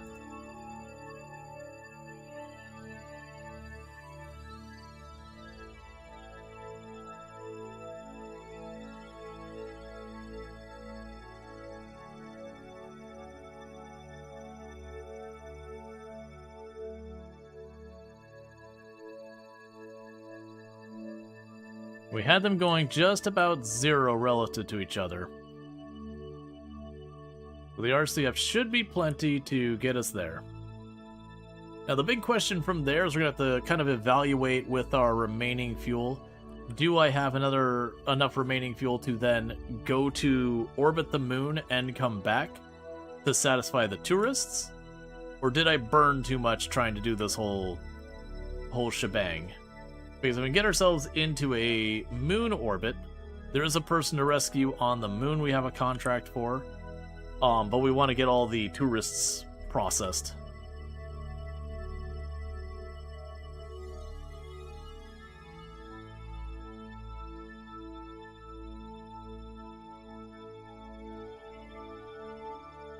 Okay, and we're almost there.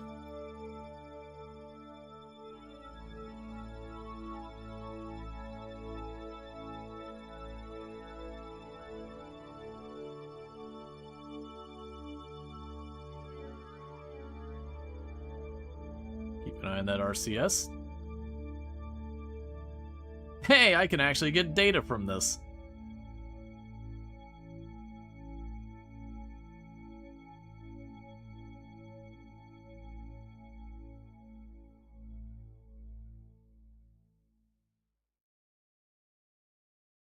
Alright, so we're just waiting for us to close in. We can grab on board, hop on in, tell them to get in the back to make room in the cockpit for the next rescue. That's the cost of being rescued from deep space, is no front row seats.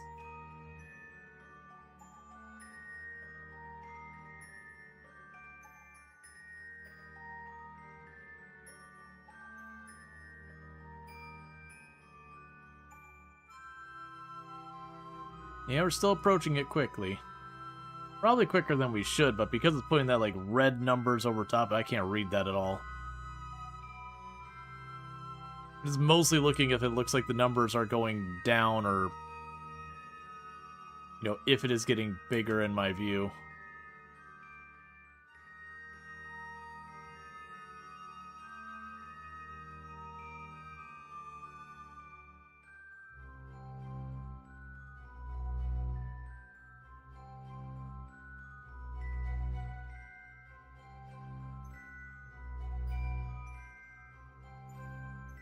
And we got to get to the top here.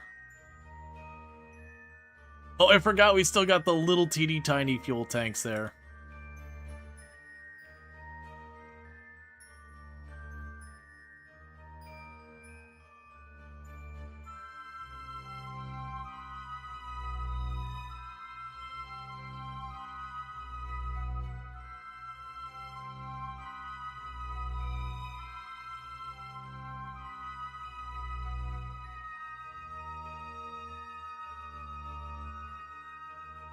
Welcome aboard. And the first thing we're doing from here is transfer crew. Transfer you. Get back there. All right. So, according to this, I don't actually have as much Delta V as I think. I'm a little confused by that, but that's okay. So the next thing is we have someone. So the good news is you are right about on the orbital plane. So I just have to get to the moon.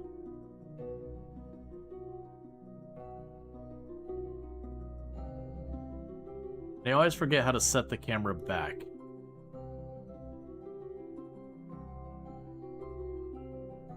That is one I always forget, is the button to get the camera back onto my ship.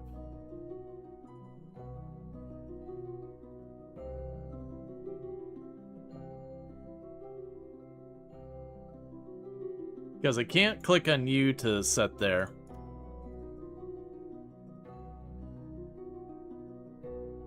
I know one way to do it is to, okay, that'll do it. Never mind.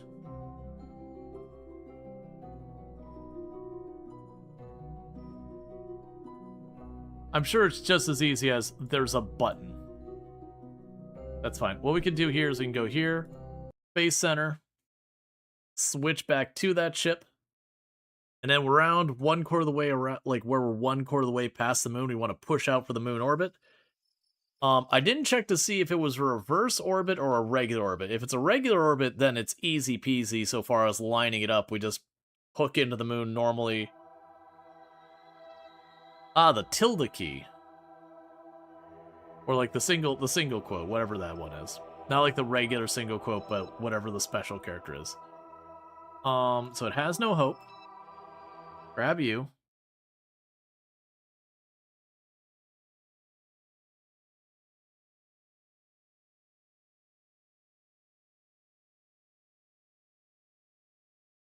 And you should have your target set.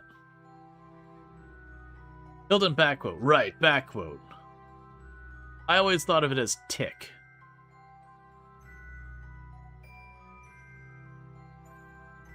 Alright, so if you are here, we'd want to start the maneuver around here. That's not right at all, is it? No, wait, that might be right. For some reason I was thinking I was, like, in the wrong direction. Okay. So again, before we start that maneuver,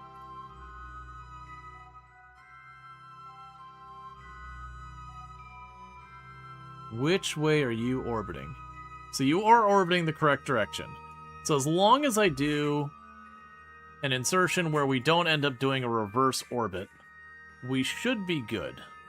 I probably actually want to take that maneuver just a little higher.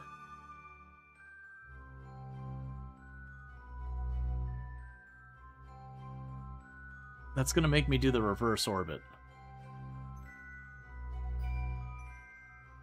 With a reverse orbit, there's no way I'm going to... Oh, don't do that. Alright, that messed that whole thing up. So we should do this just a little bit later. Because I want where I'm at my highest to be...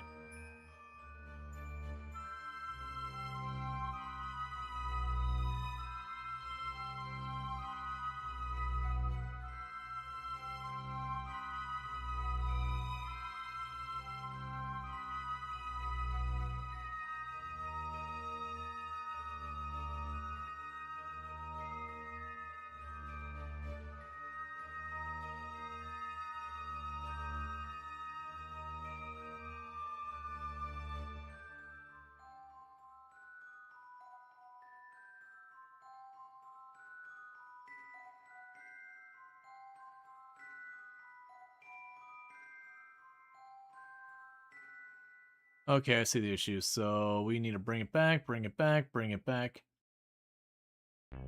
Hmm.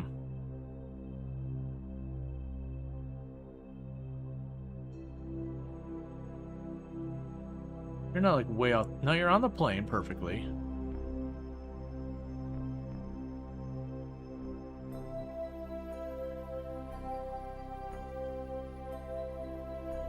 We need to do this way earlier.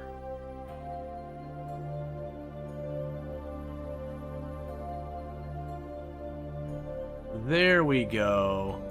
Yeah, that's about where we need it. We'll bring it in.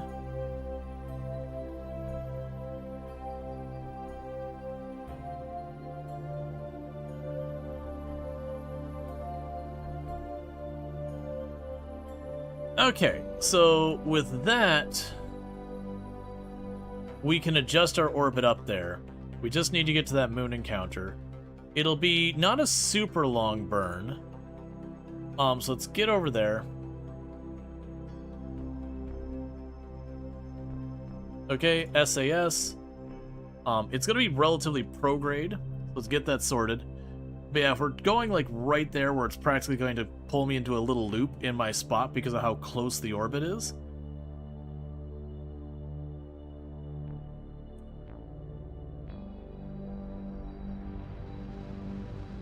Okay, we're having problems. Kick the thrust off. Get you there. So it's going to be really scuffed because now I'm going to be burning a little bit late. But luckily those are pretty close to lined up. Oh, to turn my limiter off, maybe?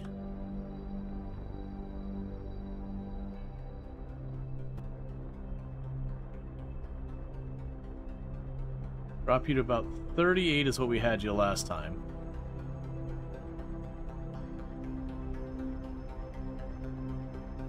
Okay, you're able to barely hold it.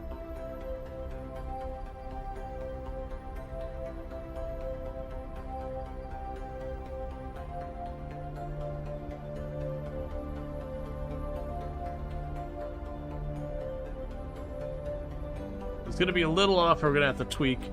That's because we are currently fighting. We don't have a perfectly balanced setup with our engines and all that. But I don't want to fight with it too much. So that means our rotation's going to be off here, and we're just going to have to kind of fuss with it. Yes, you're ever so slightly overpowering. Let's drop you to about 35, should about... No, that's still a little too high.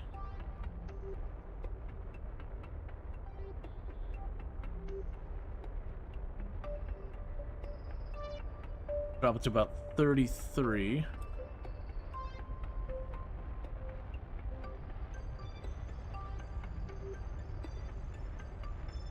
I think it's a problem of a balance of thrust, not a balance of fuel.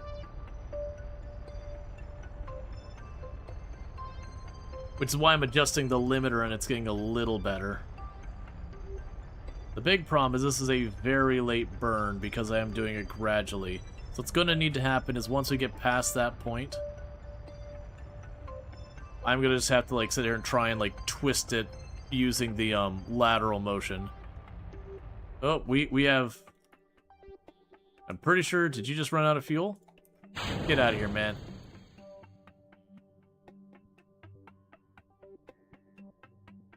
Alright, let's see if we can't correct it by telling it to burn in the direction it wants me to burn.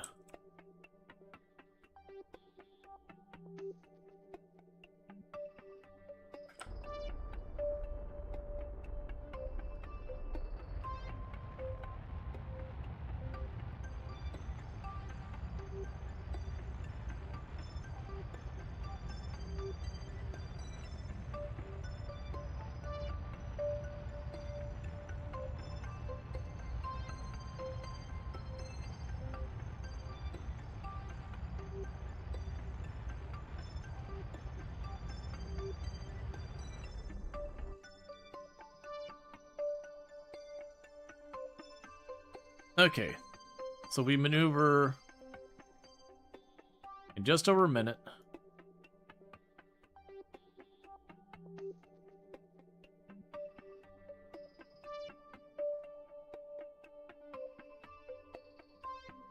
I need to not loop around this way.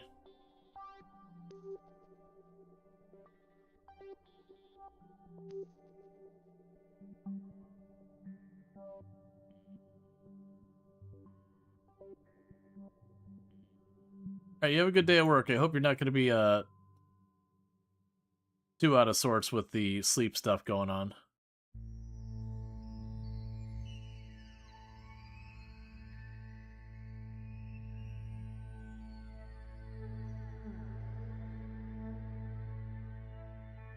Okay, that might fix it. We head moon orbit. I just need to make sure I'm orbiting the correct direction for a rescue. A little teeny tiny burn to go there, and then when we start getting into the moon orbit, we will adjust it from there. We can go ahead and fast forward to that point. We just need to tweak it so that we get into an orbit that doesn't immediately cause us problems. That'll do.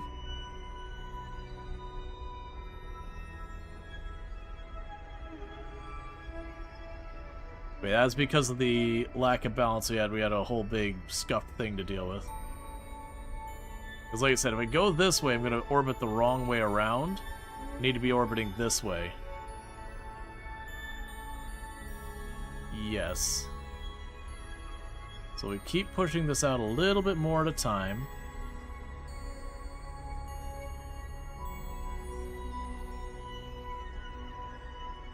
That should give me the effect I want.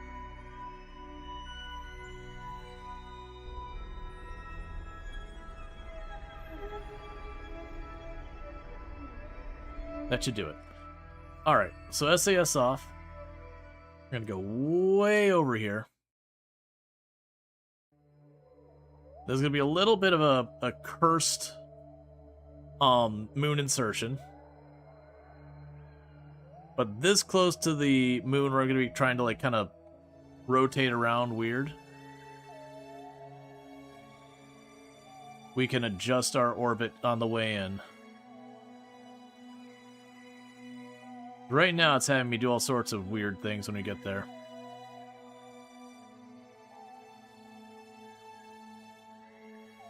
But if we're at the extremity here, I should be able to maneuver it a little bit.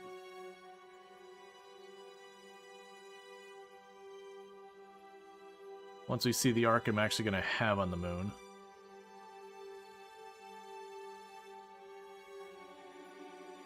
Okay. So we are at a really bad direction. So what we actually want to do here is add a maneuver like that.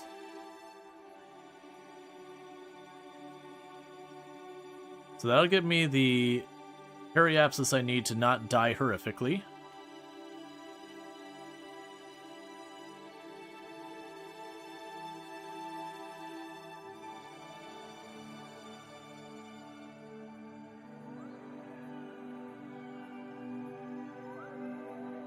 And then we'll need to be able to slow down.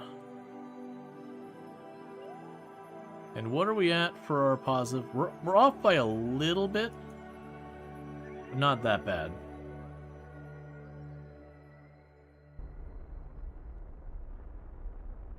Okay, so we're just watching for apoapsis and our periapsis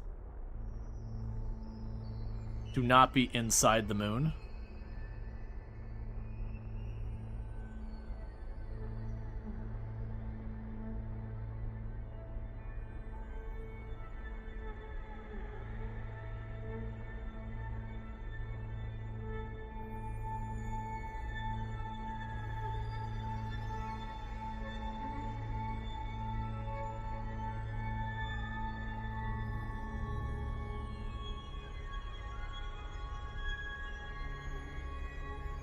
And once we have that, we can fix our orbit and all that.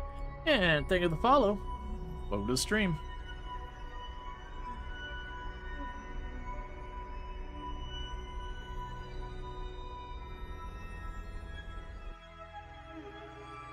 Alright, so the next maneuver to do here is to get to roughly our periapsis. So as you can see, we don't have a particularly good angle here. Our periapsis is there.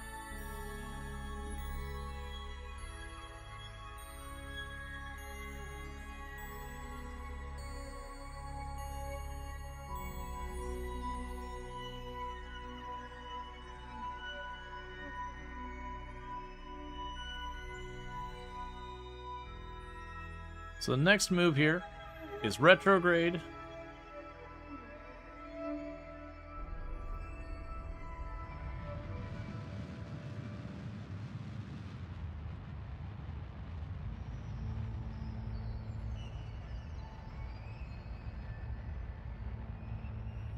Burn a bit of fuel.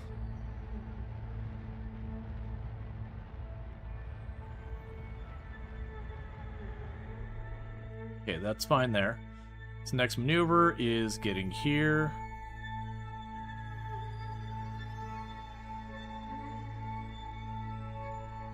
And right around the time you see the DN flip really hard to the side.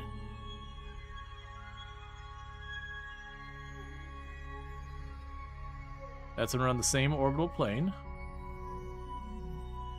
Perfect. Orbital plane 0 and 0. So that's another actually pretty beefy burn of 100 delta V, but that'll get us there. And then we want to fix our orbit to rescue this Kerbal. Same deal. Get to 1 minute out. And so right now our intersections are just awful, but that's an easy enough problem to fix.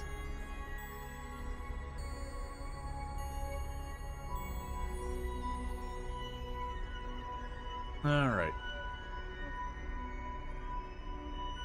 It's right now... Well, I mean, actually, it's only off by 200 kilometers. That's still pretty bad.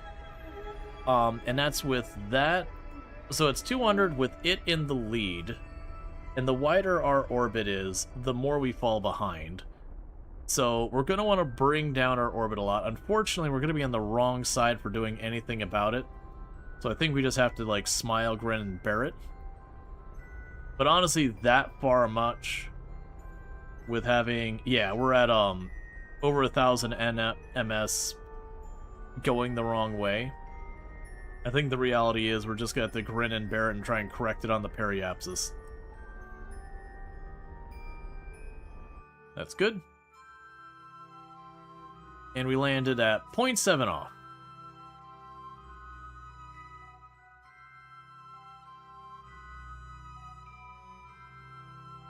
Okay, so let's see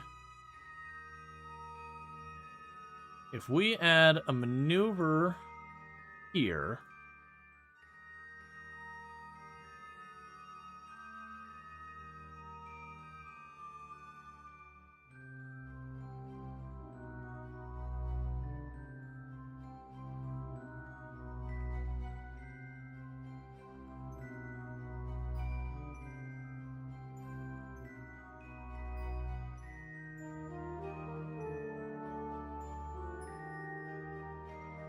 That'll definitely make it worse.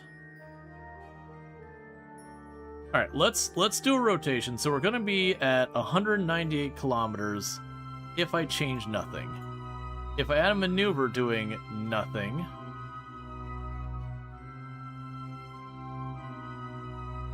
I can't see the second intersect. All right. Yeah, so 198.2 kilometers. Let's just do a fast forward real quick. We're going to go the whole way around and just see where that takes me relative to it.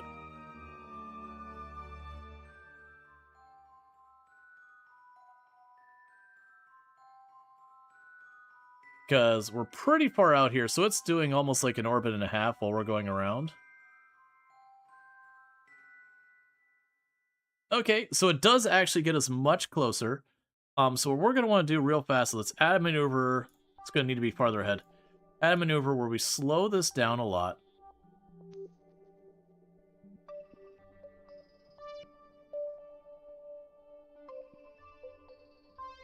Okay, can't slow it down that much.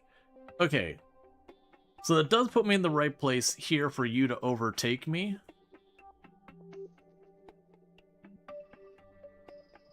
That's fine. Turn the SAS off so we're not wasting power just in case.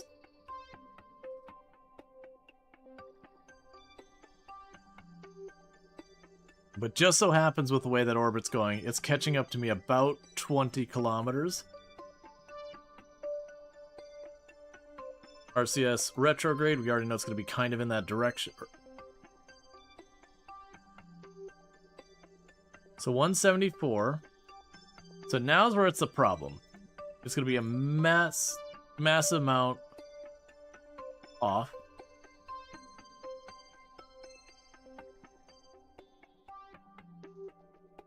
Okay, that puts it at 10 kilometers. I think that's as close as we're going to get. So don't retrograde there. We need to have you positioned here.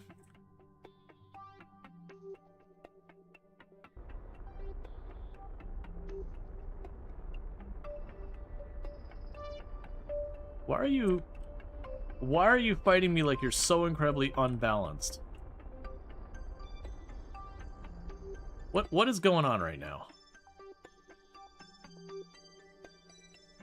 Oh, it's because I have you set to the wrong thing. That'll do it.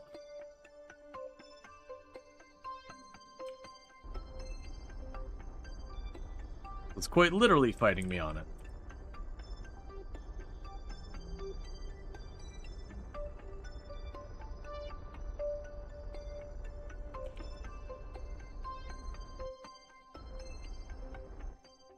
Okay, so let's see how we did with that sloppiness.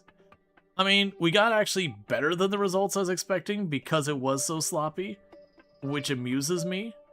So what I'm going to want to do is we're going to come back around again, and this time, since we'll be around 6, I'm going to be trying to rip off as much as our relative speed from each other as possible, which should collapse our orbits to be very close, and that should be a matter of, like, bring it in, tweak towards it, bring it in, tweak towards it, and we should line up about right.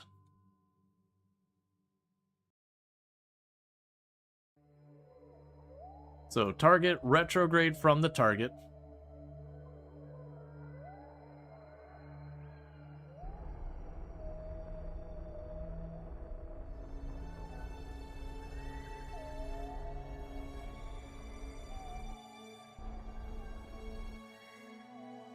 So you're retrograde from each other.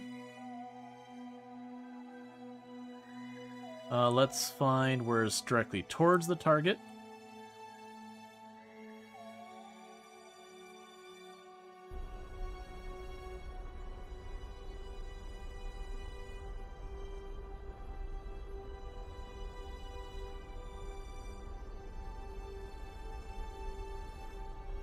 Five 5.9, 5.7, 5.6, 5, 4, 3, 2,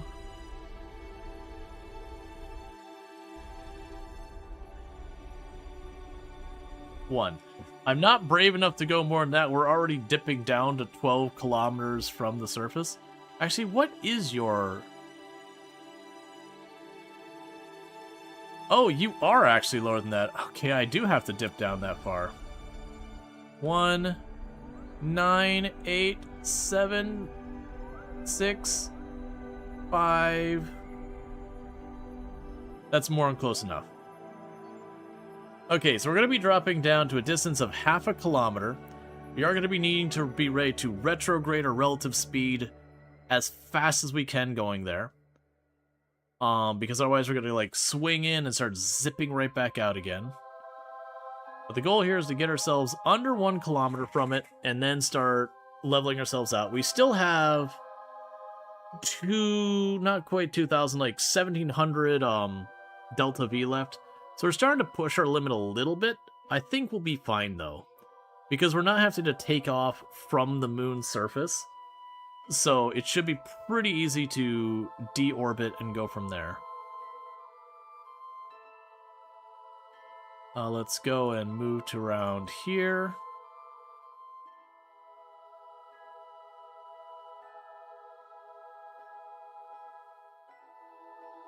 And the moment we get down to 1 kilometer, I think we start arresting our relative motion.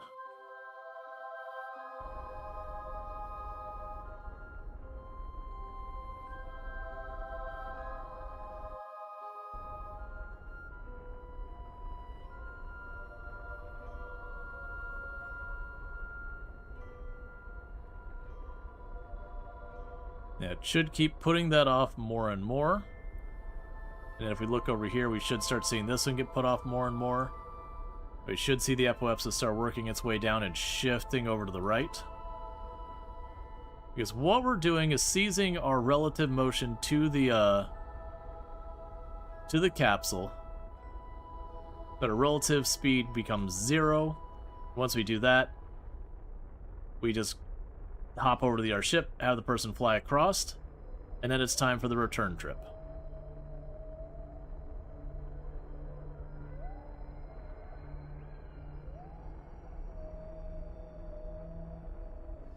Okay, relative to the speed of the target is 0.1, so in a full orbit we'll only be about 3 kilometers off.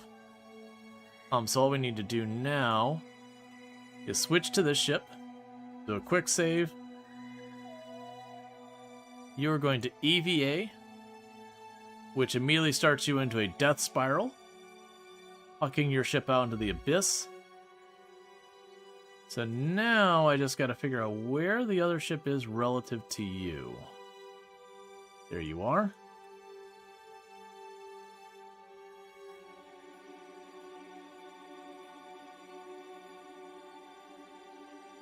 And we just float on over, hop on in, and that's 2 Kerbals rescued in one go, as well as a bunch of tourists, and then we also brought a whole bunch of other people to give them training. We can check what science we have on it. The shuttle actually isn't designed to do science. It's mostly around transporting people, so it doesn't have like the Science Junior or whatever on it. One of our next contracts is to get a bigger space station over here. I'm kind of hoping that while we've been doing this, knocking out the contracts, we'll have scored a little bit of extra science from like all the various things we're plunking on the ground here and there. We still have one person we have to rescue from the surface of the moon. That was a contract. But yeah, it's probably gonna be setting up the science station. I don't have good solar panels is kind of the hesitation. And then on top of that, if I can get better science modules, that'd be good. Now, another thing we could potentially do is land on Minmus. Well, actually, what I should do is probably get the station around the moon, because then I have a separate objective to dock 2 things together around the moon. So it'd probably be build the space station on the moon, dock another piece onto that, because that's actually one thing I can do in the long run. Is I was mentioning before, it's like, oh yeah, I'm gonna have to deorbit this thing and all that. I don't actually have to do that. It's got a docking port. I can just literally send up whatever scientific equipment is missing, dock it on there, and then it's just good. So I don't actually have to do a whole big hassle.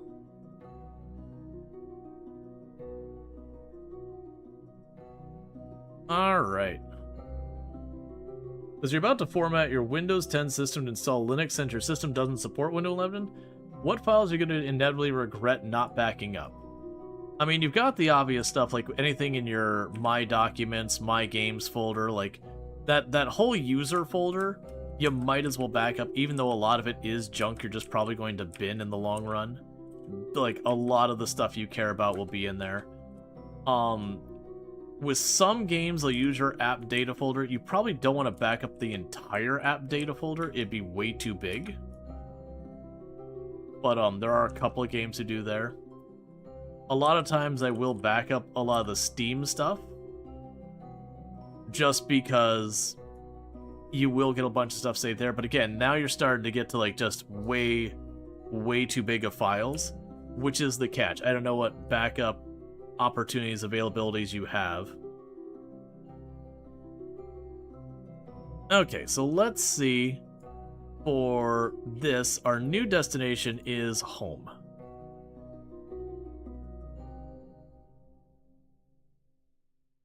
So if we go, let's try, I usually don't do it this way.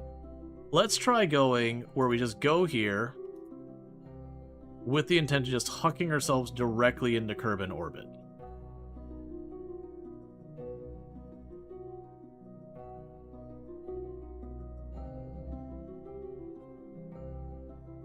Yeah, that's kind of what I figured. By doing a direct huck into Kerbal orbit, we keep all that speed. and we go with the direction of the moon, we get way more force. So yeah, like I said, usually what I do is I go around here, and the goal is to throw myself off the moon against its motion.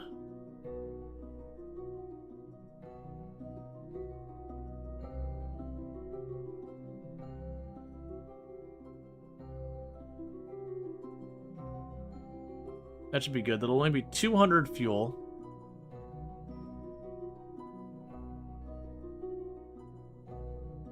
But hard drives are too expensive to buy a spare.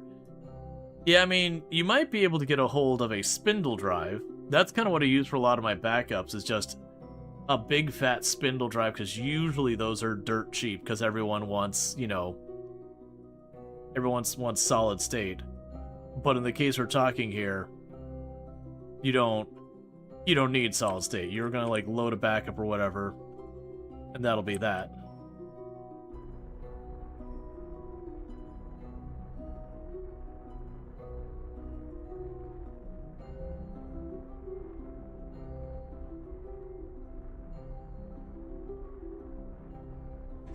You think your strategy is just having a copy of an entire drive to an external copy things? Yeah, that's usually what I do, is I would take my old hard drive, because most of the times I'm swapping a computer, it's been long enough that my old hard drives just really aren't up to snuff, that kind of deal. Okay, and it'll be time to stage here in a second. Yeah.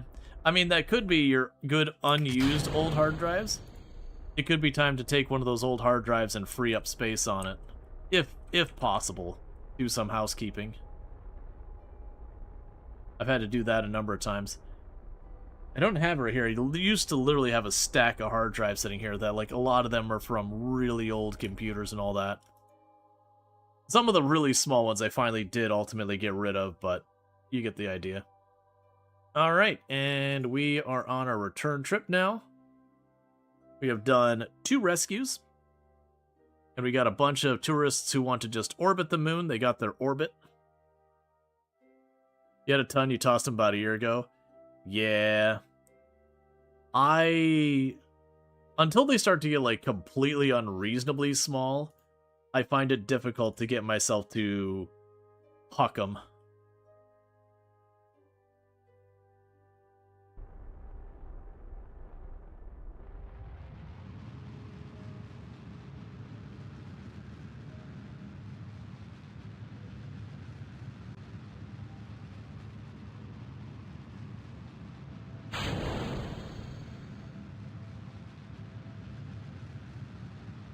An entire dump run that was nothing but old computer components. Yeah, no, I did the same thing, and I got rid of a lot of stuff, old motherboards and all that. The hard drives are the only thing, like, don't get me wrong, the old ones that were a couple hundred megabyte or whatever, that's like, yeah, I'm never going to use that, I don't want it. Like, those ones went in the bin. But I had a couple that were like, oh, that's half a gigabyte. Sure, I held onto those a while longer. Eventually those got chucked. I think I'd keep 100 gigabytes or whatever, even though they likely are just going to sit in the closet collecting dust. You never know when you're going to run into a thing like that where you're like, oh, I just need to back up my docs. Oh, I don't have enough space. Let me break out this old hard drive. A lot of times the thing that ultimately makes me get rid of it is the hard drive starts showing signs of failure. That's when, no matter what, I'm hucking it. All right. So we're going to deorbit just fine here, so let's go ahead and get to the periapsis. Because we got our rescues done and all that, which is good. Then we'll be able to discard a bunch of these.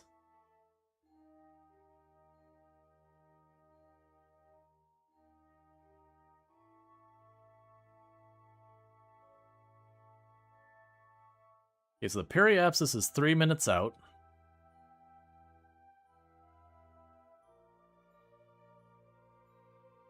Let's get till it's about 1 minute out.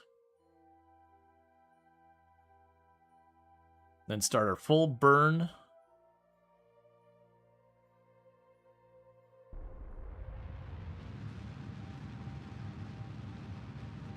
Bring that apoapsis in.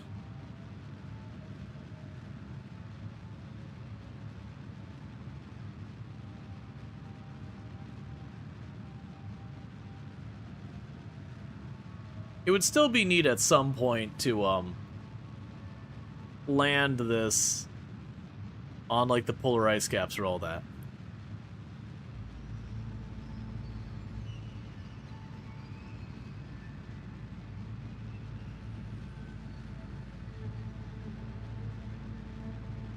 Right now we're just trying to kill as much speed as possible. We are just going to come in for a pretty heavy landing so far as this. I do need to bring this down and bring it down fast.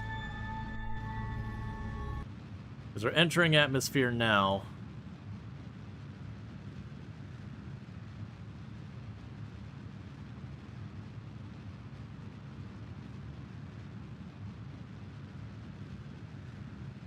You really need to be turned around and very soon.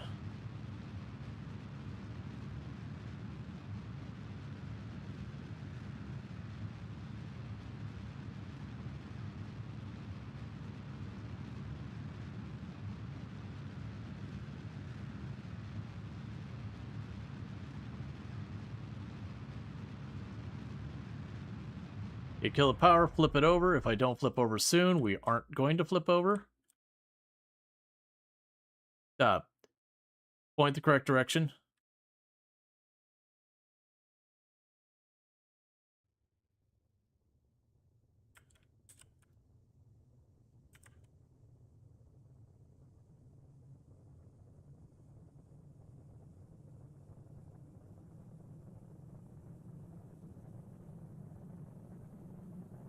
Okay, we are coming in fast. Real fast at that.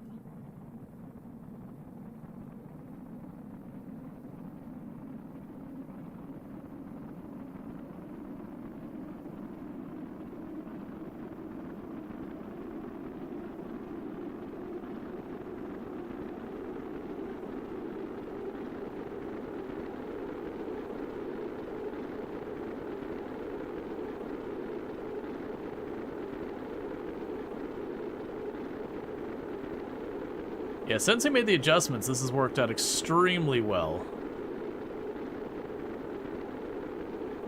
Good to see the shuttle program is still going. Yep. Yeah, we just did a couple of rescues real quick. We put up a station earlier around Kerbal, and I'm feeling a little less than confident about putting the same station up around, putting the same station around the moon. Hey, Italics, thank you so much for the raid. Can we get a shout out for Italics? Because I do not want to click off the window right now. There's a very good chance I'll accidentally turn and murder us all. So you know, we're gonna go ahead and just do a little bit of burning up on re-entry as we have our actual space shuttle that launches like a space shuttle and lands like a space shuttle. To be fair, we haven't actually landed on the wheels yet. I'm not sure if you knew this, but the ship is on fire. My ship is fire. But check out Italics, plays a lot of similar games to what we play. Been doing some Hearts of Iron 4, so I hope you've been having a good time with that. But definitely good times over there. Plays a lot of similar games to what we played in the channel. A lot of overlap, so if you like the stuff here, you'll probably like it there. And if you like the stuff there, that means the inverse is probably true. You'll probably like it here too. Or not. I don't know. I'm not your supervisor. But with all that said, we're doing some Kerbal Space Program tonight. We were doing some Above the Snow, which is a game coming out tomorrow, which was a... it's kind of a ski lodge tycoon sort of game, but with heavy mob undertones. It was a lot of fun. Little slow per stream. Like, it's a little slow on the streaming side, but it was a lot of fun. And this time, we're actually coming in, and we still got fuel in the tank. So, once I feel that we're not immediately going to die, I might want a quick save, and let's see if we can actually put some wheels on the ground. I don't feel great about trying to put the wheels on the ground. I'm still very iffy on that. But, yeah, you'll just barely be able to get over there. I'm not loving the, seeing a mountain range immediately there. Everyone playing Kerbal Space Program is making you want to go back and play some more. That's kind of what's happened, as Artemis happened, and everyone has just been like popping back, checking out Kerbal stuff. Alright, so the downside of this thing is it does not maneuver very well. It is very much in the shuttle. It technically glides, but it's really not meant to fly much.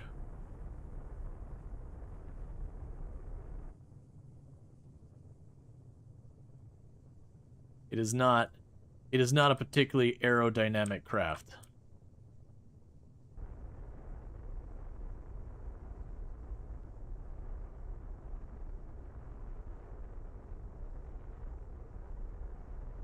I'd like to veer you to the right, if at all possible. A right veer would be lovely.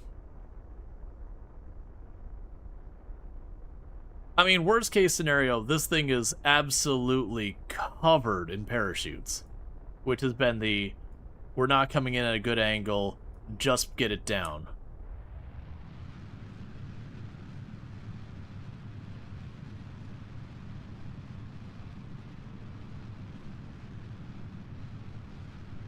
Honestly, don't even think we're making it to the land.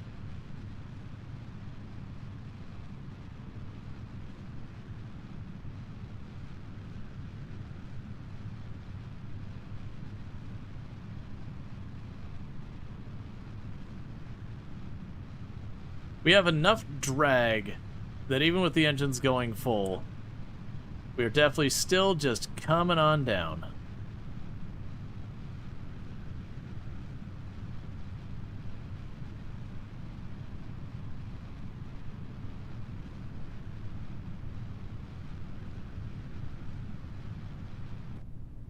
Alright, that's what we got.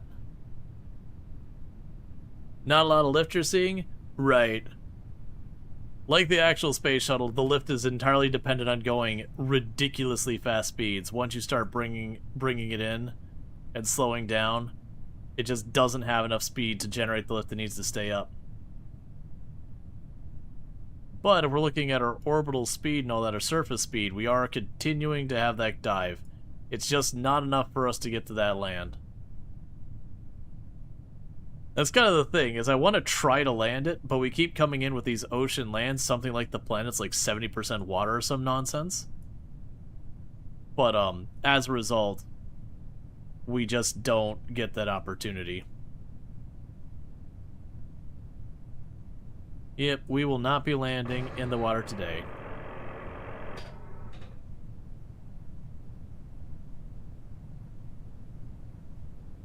Alright. Honestly, slowing down... Oh, we should switch that. Slowing down faster than I was expecting. But yeah, no, we need better elevators on this. Probably a little bit more surface area on the wings if we want to do that. So we are pulling the chutes. It is what they're there for.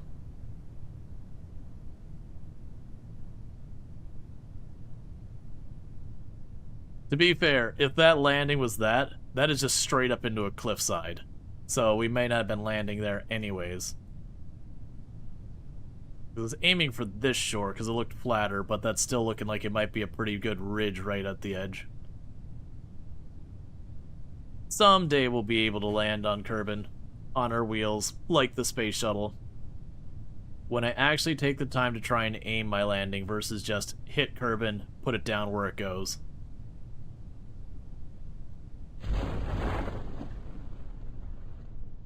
Okay, drag chutes are fully deployed. We'll toggle out the SAS. We don't really need it for anything.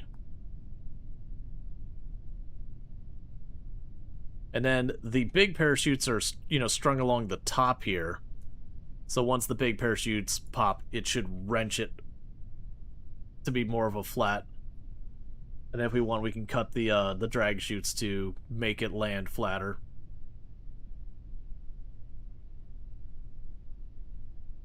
Alright, but that was a pretty good one. We had tourists that needed to orbit the moon. We rescued 2 Kerbals that were contract Kerbals. So I didn't strand them, but I rescued them. Okay, so cut that chute. Cut that chute. Cut that chute. Cut this chute. Cut you. And you, because we don't need the drag chutes anymore. And with that, it should not lay perfectly flat. It'll be ever so slightly nose down, but pretty close. We've been fussing trying to find, like, the sweet spot of where those chutes should go to make it lay flat.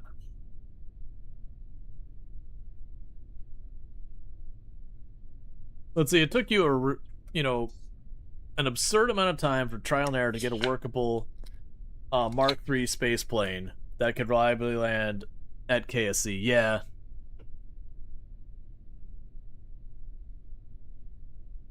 I also do slightly appreciate it that the Kerbal Space Center is the same acronym as the Kennedy Space Center, which is where all this is going on, is kind of simulating. Alright, a little faster than I'd like this to come down, but we should be able to...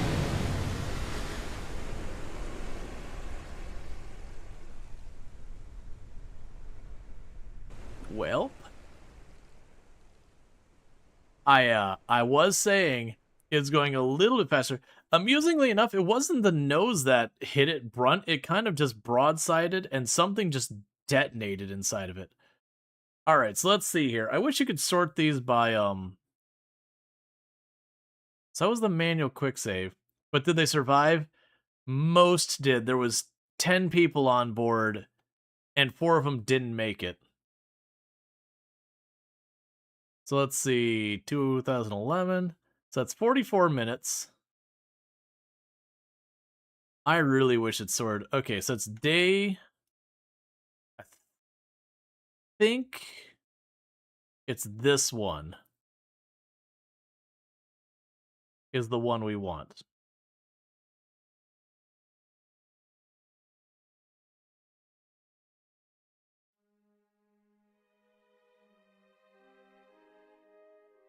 Okay. Let's try this again. Now with a little less tragedy. It's interesting, because we have landed that many times. Like, this has been reused many times so far. I was a little surprised that caused us grief. And honestly, we're way out here. Let's actually do it this way.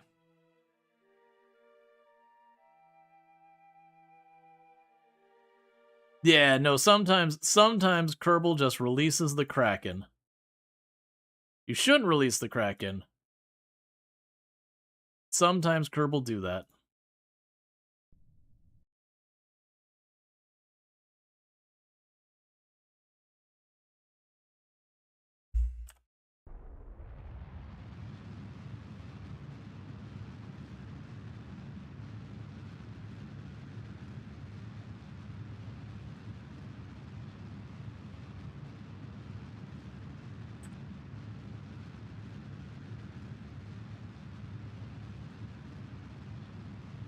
Okay, we're just bringing the apoapsis down so we can land.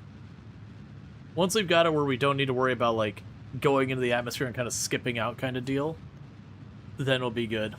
We did just overtake our periapsis this time. We're definitely going to be at a very different course than the last one. But that's fine.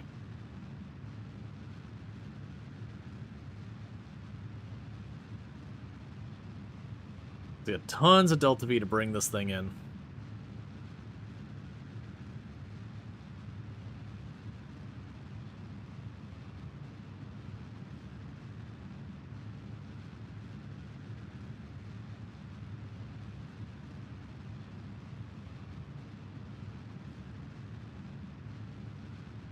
But yeah, so on board, actually, do we have 9 or 10 Kerbals on there? Either way, we got a bunch. Because there's 4 here, 4 there, and then the 2 in the front. The problem was everything from here back got destroyed on that last one. Like I said, it seemed like we just kind of slapped the belly. But like I said, we've done that same landing, I couldn't tell you how many times without issue. It's one of the reasons why people are like, oh, are you going to do like a permadeath, like no resets or anything kind of mode? It's like, nah, man. Kerbal Space Program just has times where the Kraken gets unleashed that you can do everything right and just the physics decide to get real wonky and That's not a good way of, like, having a run end.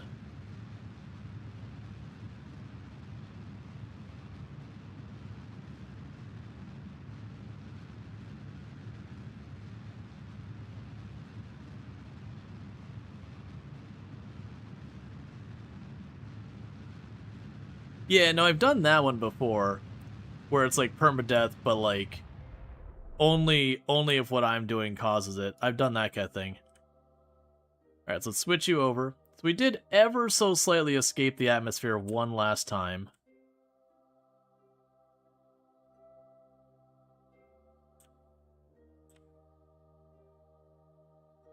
That's fine. We just go around so it starts coming back down. All right, well, we're going to be over land this time.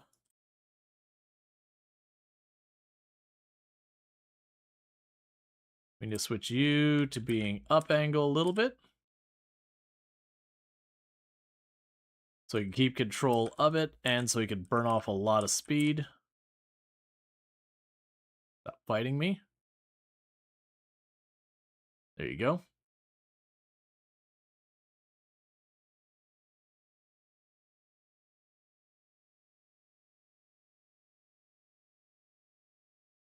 Yeah, that's what I thought. I'd probably get rid of the science stuff on the top of this. This thing's mostly to get them around, like rescues and all that. We do toss a bunch of science gear inside here, but genuinely, we're probably at the point for any type of like moon base, we're probably gonna have a permanent structure go down there that just lands and is done with it. That's the reason why I want to be putting a lot of our remaining science we end up getting from what we're working on to just making science. Because if we go with that route, I could just kind of go and get all the scientific instruments, drop it on a planet. It's like, there, that's its scientific base. 2 scientists live there forever now. And eventually they'll end up having a thing where they'll exhaust the science from it if it remembers how that works. Like, because I haven't... When I did everything in the game, there wasn't the idea of the science lab that you could do all that stuff. You could get to all the other planets and all that. But like I think the science mode was new, and that was like when I did like everything. I've played since then, but it usually gets to about the point where we're landing on the moon and that kind of stuff, and then, you know, by then, like from the streaming perspective, people are ready to see the next game and that kind of thing. Because especially it's one of those things that early game Kerbal, there's a lot of cool things going on pretty quickly. Late game Kerbal's like, cool, we're gonna go land on, you know, one of the outer planets, and you set the whole thing up and you put on extreme fast forward. As you know, literal years go by.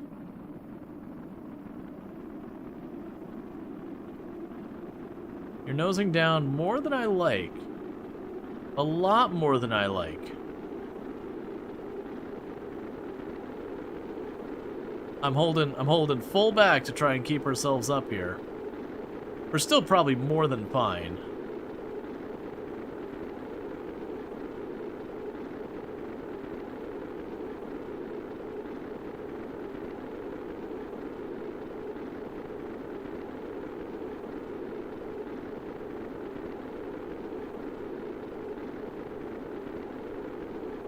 We're bleeding off a lot of speed real fast, which is what we want to see.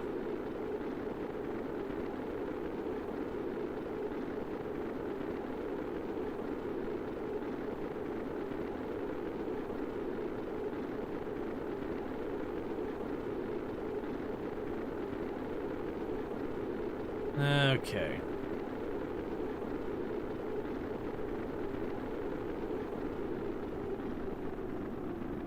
We're into the denser atmosphere, dragging off even more of the speed.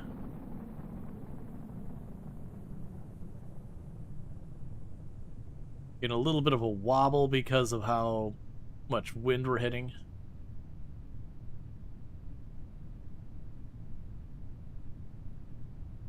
Okay, we're at the stage where we would be fine. You do another quick save here, because we are planning to, we're gonna try and land it. I'm not feeling good because this seems like it's a hilly highlands kind of area versus flat runway. We don't have much ability to maneuver.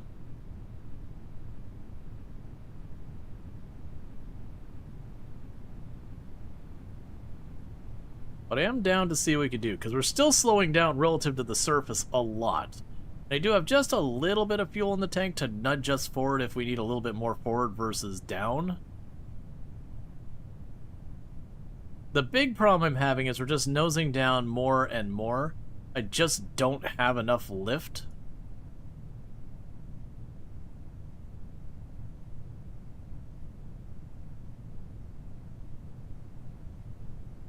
I'm trying to deliberately make lift by nosing down hard.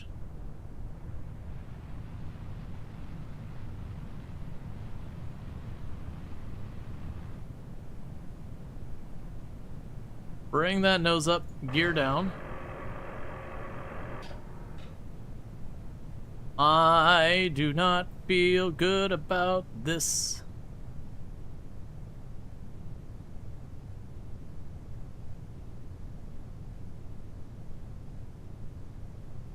Oh yeah, this is just straight up a mountain we're pulling up to. Pull up. Pull up.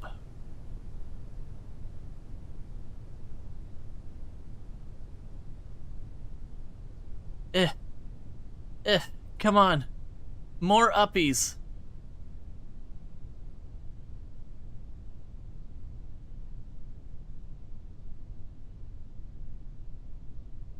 We're starting to nose down. Emergency shoot deploy. Because we're just gonna nose into that mountainside right there.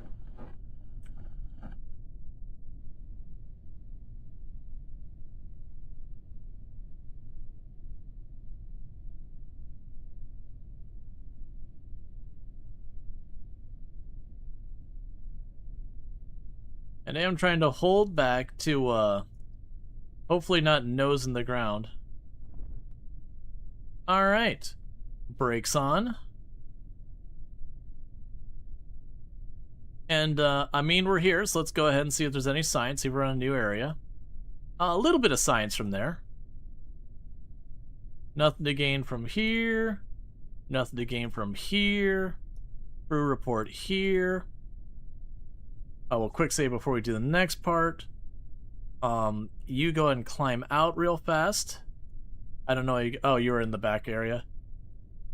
Nothing to get from here. Go and take a surface sample from up there. That's fine. Don't worry about it. Makes sense. Let's go ahead and we will pin this inventory up here. And then grab your inventory. So if you could just go ahead and trade these.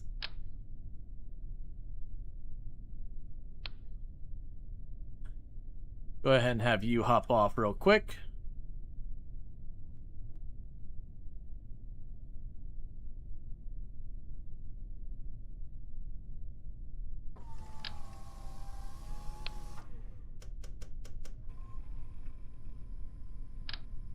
Doing all our important science from our space program.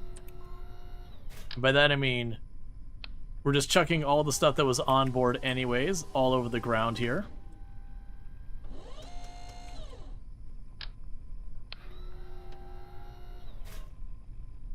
Oh, that's the wrong inventory.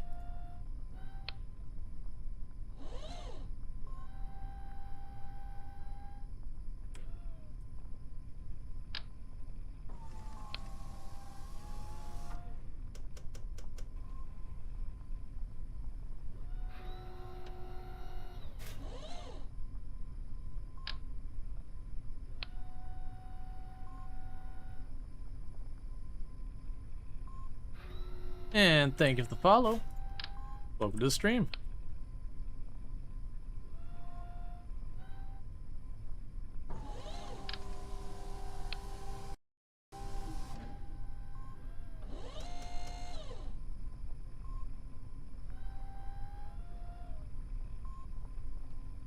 Okay, so now the thing we want to try and do is get back in the ship.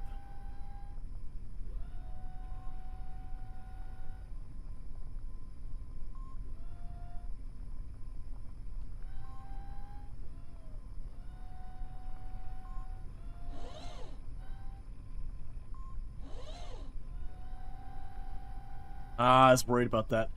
Okay, I think it was this middle compartment that we had the space in. It's one of these.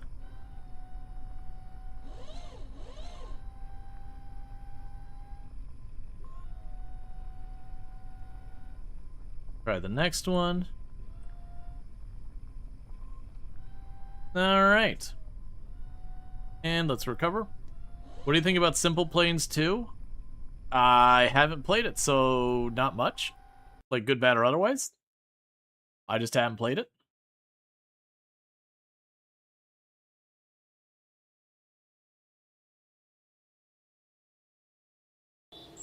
Okay, so it's a bunch of contracts done, and it's one contract mostly done. We did get a tiny bit of science out of that, not much, but that's fine. Is that what became Juno New Origins? I have no idea. All of these are words I don't know. Okay. So we got all them back, so that's good news. Yeah, so you can see all these different contract complete, partial contract stuff, so that's good news. So go and check on our mission control. Do a simple scan with a rover arm of moon large crater, and we'd have 10 years using a rover arm, and transmit 33 of the total available science from moon large crater to the moon. Of science from moon large crater. Ooh, okay. Repair the satellite, we're not gonna bother. Temperatures of the moon, not gonna bother. Ferry 3 tourists to their destination.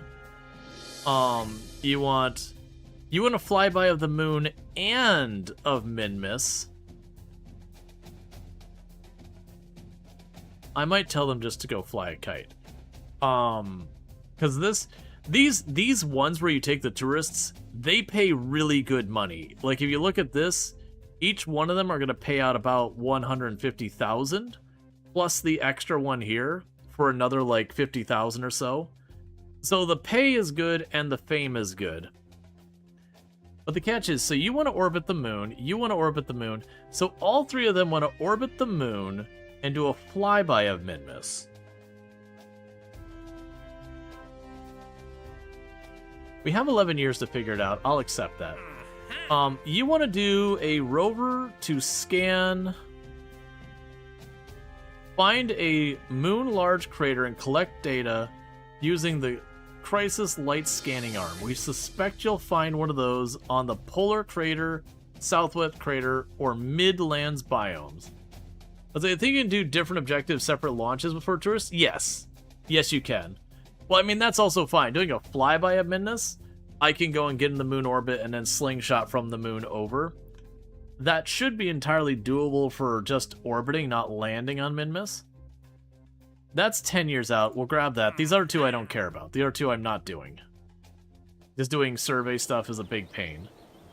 So let's also go here.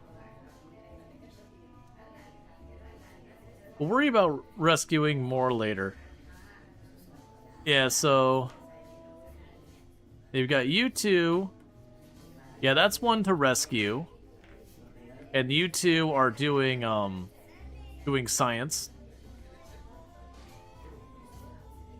And then as far as scientists go, I want to make sure I got 1, 2, 3. Okay, as long as I got a good couple scientists, that's all I'm worried about. Alright. So for the next missions we've got, that one's already done. So we've got so there's the Minmus station, which can handle 12 Kerbals. So we've got one where you want to orbit Minmus.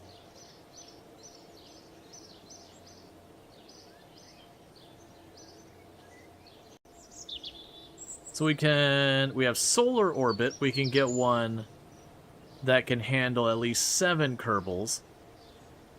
And you need a bunch of liquid fuel in there. We already have the one going for Eve. That's what our timer up here is. That's when we do our insertion orbit to get to Eve.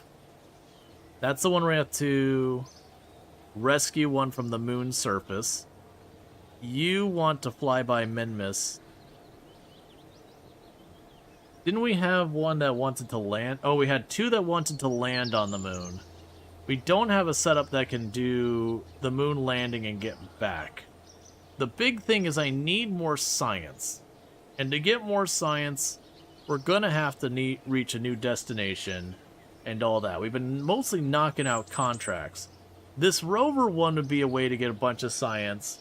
I don't have much for a rover. That's kind of a big thing. Let's check our research.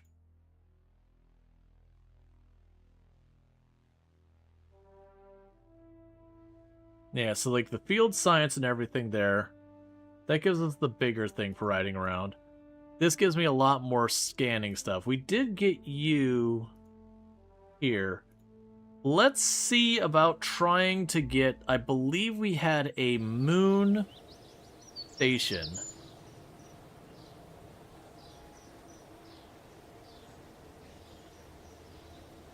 There's the Minmus station. That'll be a tricky one to pull that off. Because we get a moon station, we can get the docking place above the moon to meet up with. Okay, build a orbital station on the moon. It needs to be able to handle 17 Kerbals. Oh right, the thing we ran into the problem was it wants 7,500 electric charge. And we haven't upgraded our electric stuff yet. And so it was something like I needed 30 of the batteries, was it? It was some really obnoxious amount. Yeah, so it's 30 of those. Or was it 48 of those?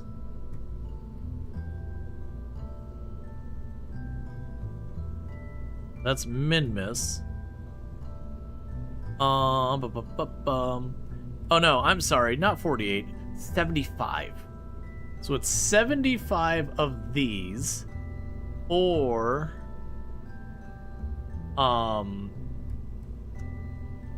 about 38 of these. Okay, that's gonna be, yeah, no, 17 Kerbals isn't much.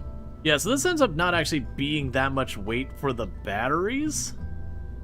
Do you have a moon station yet? No, this would be the moon station. So for this, we would have 3.4 tons here, and that's 2 Kerbals. And then we would go to this. That's another 2 tons, and another 2 tons. That gives us 10, 14, 18. So without any rockets or anything on here, our tonnage of this... Where do I show the tonnage? Because it's 2, 4, 6, 8. And then you're another 4. 8. So it's 12 tons just for this, which I cannot take anything less than that. We would need 1,500 monopropellant. How hard would it be to design a science lander into it? A lander? I mean, that's a lot of weight to be landing. Like the lab here, and then just a thing there wouldn't be so bad. But this whole setup. But I also could use one that's just in space as well. So for this, you would need the RCS. And I need, how much RCS? 1,500 units? So that's 2 of these. So this is the minimum it'd take to get that to qualify. But we're not done yet. Let's see, you're 100 each. So that's 600, 1,200, 1,800, 2,400. Sorry, 3,000, 3,600, 4,200, 4,800, 5,400, 6,000. Is that 10? Yeah, so 6,000. Let's see, 6,000. Let's see here. 6,000, 6,600, 7,200, and let's see, so 7,200, 7,800. So that is enough to satisfy the power. It does also need to be able to produce power. And you weigh like nothing. We could chuck a whole bunch of these on here.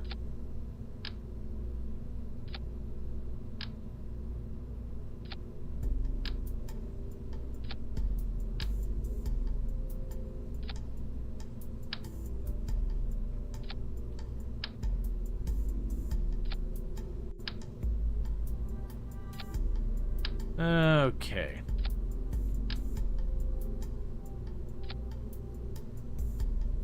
Cool. So, this is the minimum... Oh, wait. We're still missing things. My apologies. I'm lying. We're not done yet. We need a docking port. I need an antenna.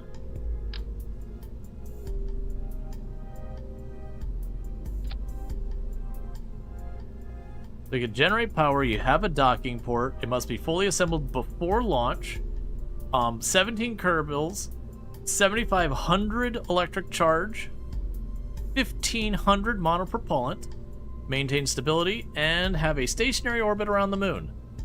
Now, we probably won't use these at any point, but if I am going to have that much monopropellant on there, we might as well go like this. There's your tiny little things there. And your tiny little things here, so that we can at least technically use that. So that is the lab. That monstrosity. This probably represents somewhere in the area of 20 tons. And if anyone knows the way rocketry works, that problem gets worse and worse and worse as we add weight. And that is a hell of a lot of weight we're going to be trying to move around. So, you're gonna need more monopropellant because if you use any, you won't do that. Well, I'm just not gonna turn the monopropellant on at all. Hey, FG, how's it going? Can we get a shout out for FG Squared, by the way? Another fantastic content creator, fellow member of the Halcyon Frequency stream team, the stream team that I am on. Definitely someone we're checking out. Good times over there. Does a lot of similar games to what we do. So if you like what is here, it stands to reason you'll like what's over there. We'll put our sciencey stuff here. Make sure they're turned off, because if you even tap, you'll fail it. Yeah. But does that disable the whole stack? Yep, so they're all disabled. Yeah, so doing some... Oh, Anno, nice. I hope you had fun with Anno. You're disabled. That you could launch with the mono tanks empty. And send a refueling mission separately. I mean, honestly, the mono tanks, filling those up is probably not the worst. It's the other 16 tons going with it that's kind of the problem. But yeah, so definitely go check out FT Squared. We play a lot of the same games, so very genuinely, if you like the stuff here, you're probably gonna like the stuff there. Because otherwise it'd be weird if, like, you didn't like the same stuff relative to what channel it was on. Alright, so let's go here and plug all our science junk in here real quick. I want to see if we can pull this thing off, because this is going to be a hell of a lot of weight to move.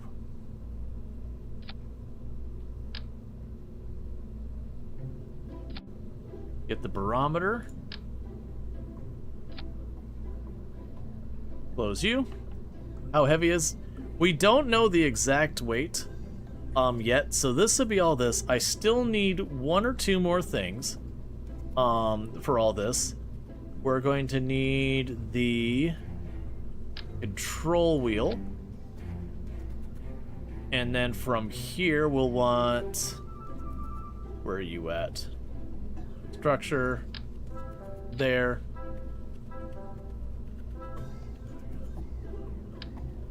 You can check the weight with the wrench tab. The wrench tab. That's the actions, which is our groups. when you say the wrench tab? Bottom right, you think? Oh, there you go. It's 20.06 tons. So where I guessed 20, feeling pretty good about that guess. Feeling pretty good about that guess. Because, yeah, it was 20.06 tons.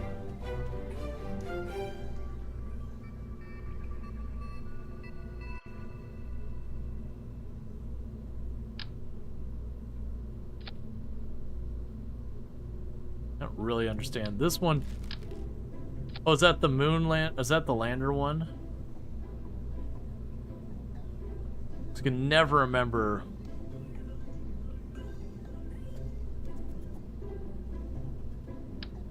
Oh, that is the better one. Pilot or automated? Automated. It'll be automated and it'll have scientists on board. Alright, and with that... Oh, with the docking port, instead of putting you over there... Lunk. Cooperate with me. Snap into place, please. Why are you not being all snappy?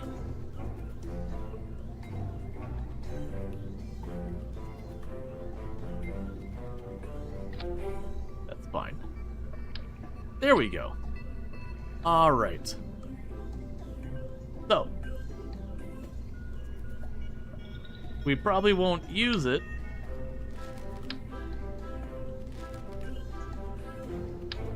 But there's a decoupler. I very much doubt we're using that. Okay.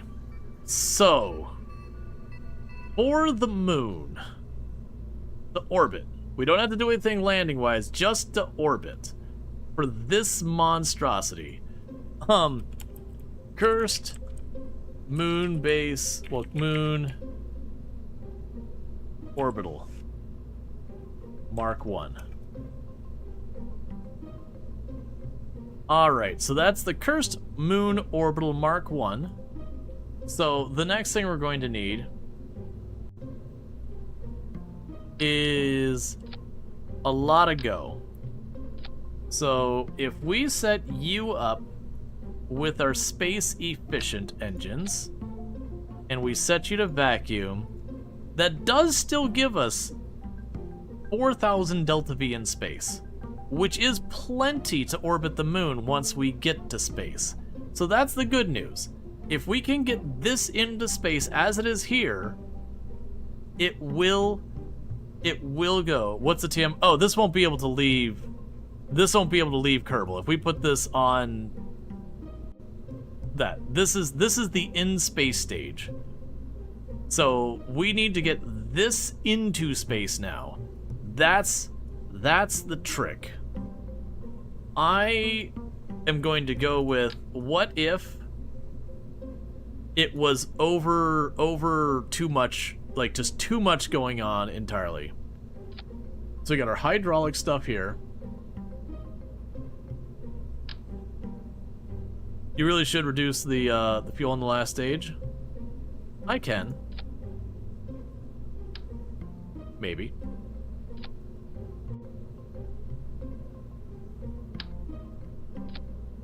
We are going for a very inefficient design, but should have enough fuel to get us there. More fuel. More fuel. Oh wait, you probably have more fuel. Let's see. You have 72.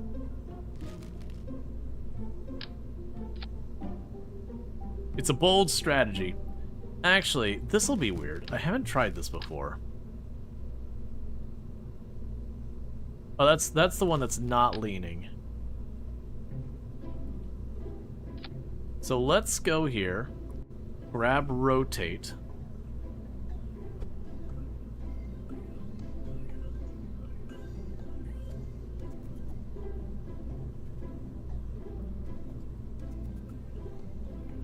Interesting. This'll be some science. That does carry way more fuel than that. It's a little sad that this thing only carries 360. But this here carries 540.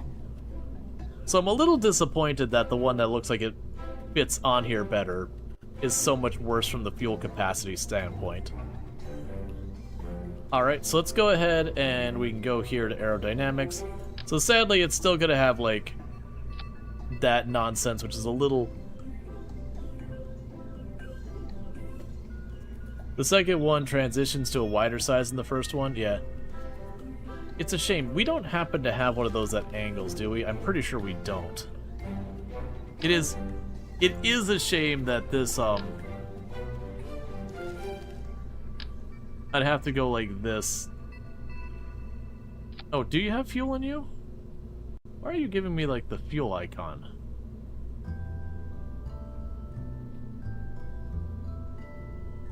Because I kind of liked the idea of it, Actually, wait. You wouldn't happen... Where are you? I was about to say, if you happen to line up there, that would actually be kind of cool. Yeah, unfortunately, I can't really make the tip of that look anything but cursed.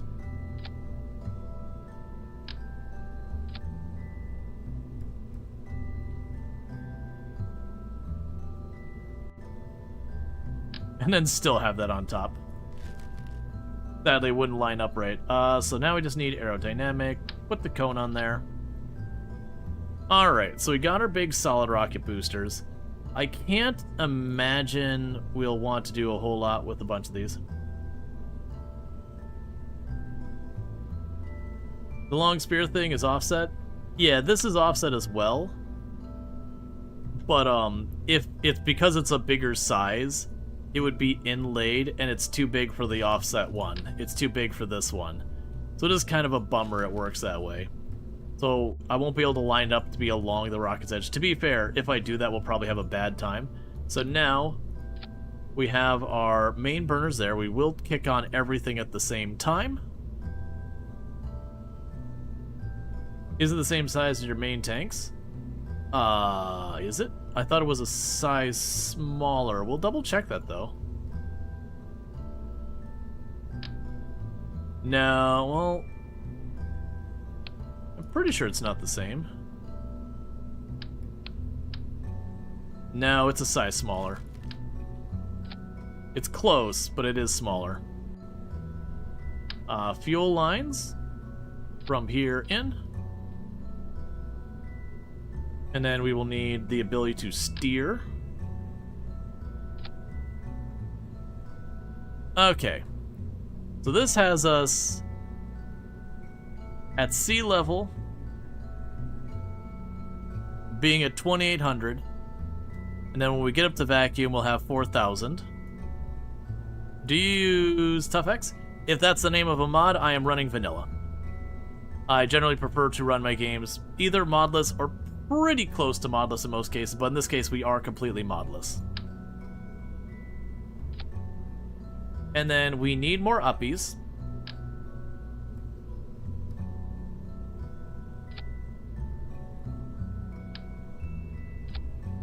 We are taking the strategy. No visual mods, literally modless.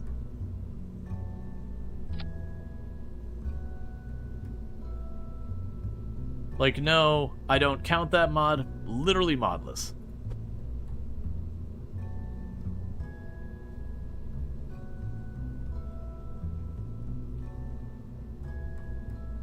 Come on, let me slide you down. Why are you being that way? You know what? Uppies, exactly. And we'll put these that have fuel in them up there. And thank you for the Gigantify treacle. It's attached to the upper fuel tank Gankalor. You need to reattach it. Oh, I see what you're saying. I see what you're saying. So I need to go like this. And then grab you.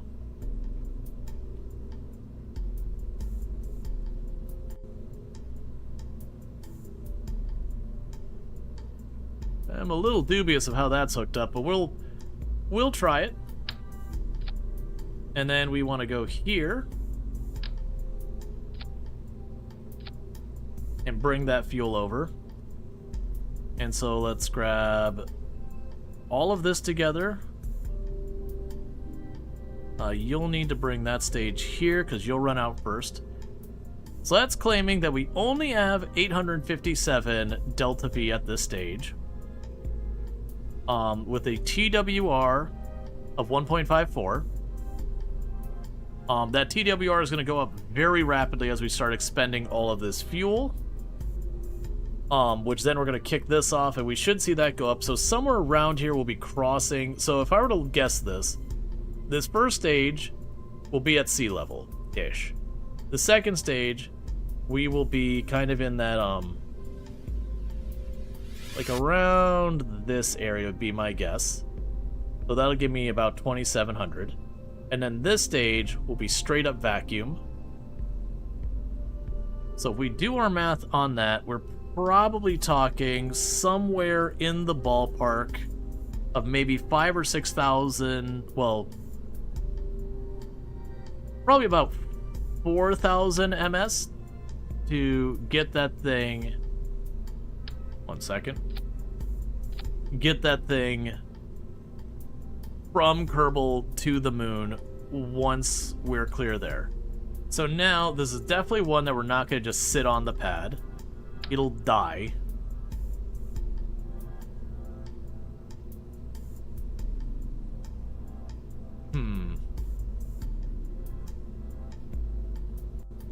I don't see how we grab this where it's not cursed. Let's grab you. And then let's grab you. And lift you just above those.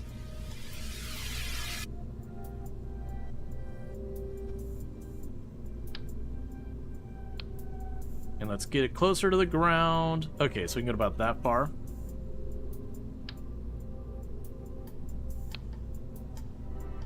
How long have you been playing a Kerbal Space Program? On and off a very, very long time. I played back before there was a science mode and all that stuff. What's this for? We have to put a rather large space station around the moon. From about here, all of this to about there is the minimum requirements for what I have to put around the moon. All of this crap in the middle here is the objective to get around the moon.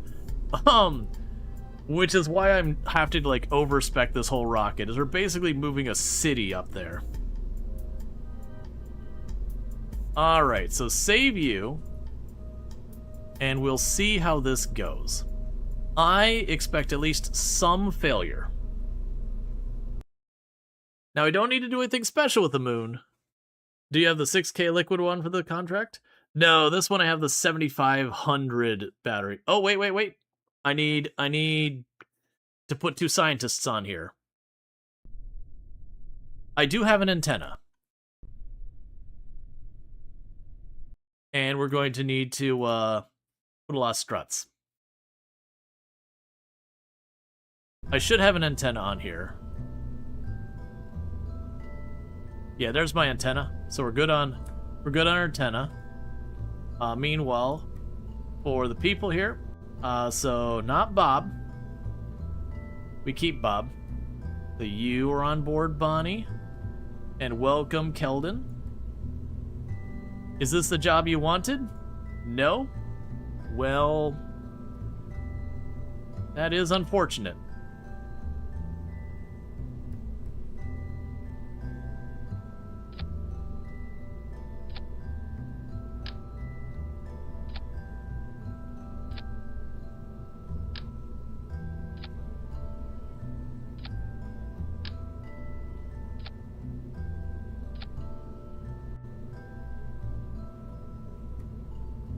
Just as a precaution.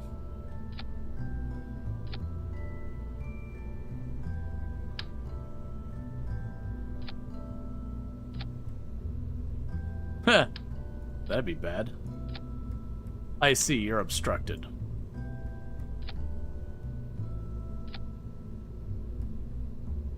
Alright. Let's see if that helps it out a bit. So save. I'm a little curious of how this is going to launch. Because of how much that 20 tons of payload is on the top of it. That's this is genuinely a fairly top-heavy rocket that I'm a little concerned that as the fuel starts to bleed off, that we are going to have some difficulty. But decision making's for other people. Okay, we're gonna keep feathering down the fuel as our TWR starts to climb, because I want to be mostly burning my solid rocket boosters at the first phase. And then when those die, we ramp up the liquid boosters.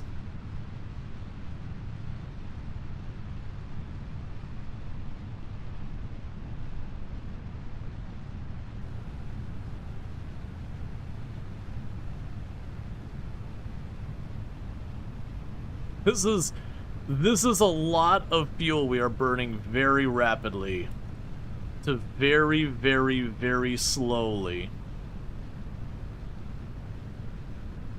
Hopefully no kaboom, but also kind of hopefully a kaboom.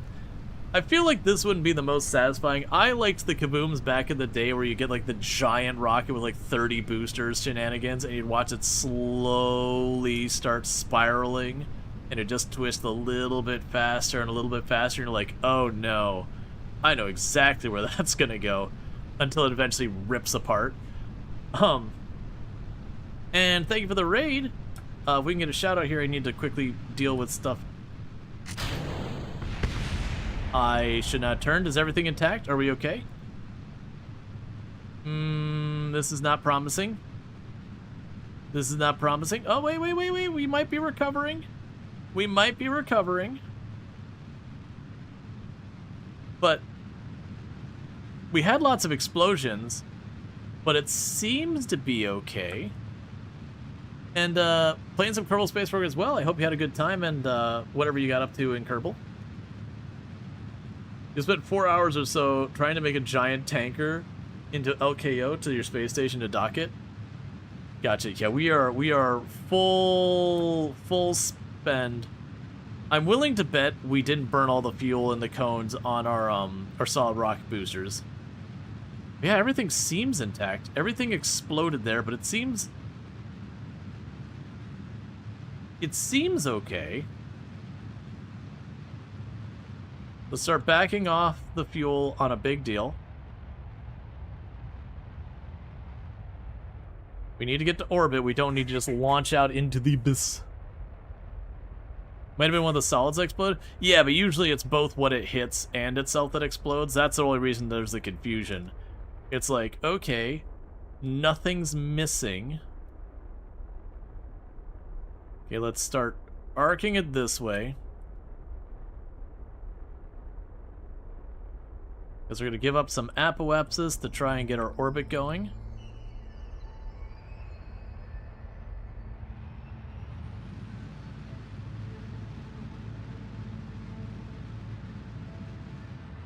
Okay, we don't need to go that hard. I'm watching my apoapsis go up, and that's the reason why we're backing off. Is that actually like my apoapsis to be coming down very slowly?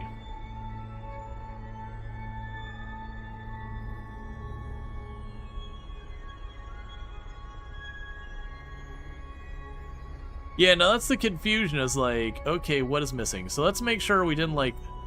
Okay, so we've got everything we need to satisfy the station requirements. We are holding our, We are holding this and slowly bringing up our periapsis.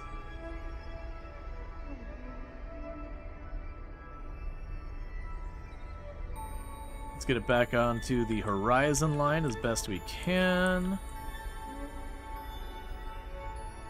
This might surprise you. This isn't the nimblest spacecraft.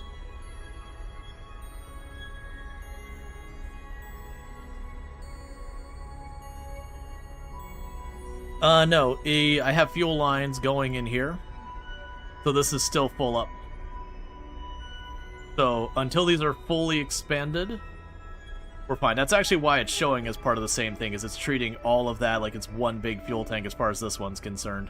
But the moment those fill up, we can pop it. Alright, let's dip it again. We're just slowly burning this. Stop trying to correct me that much.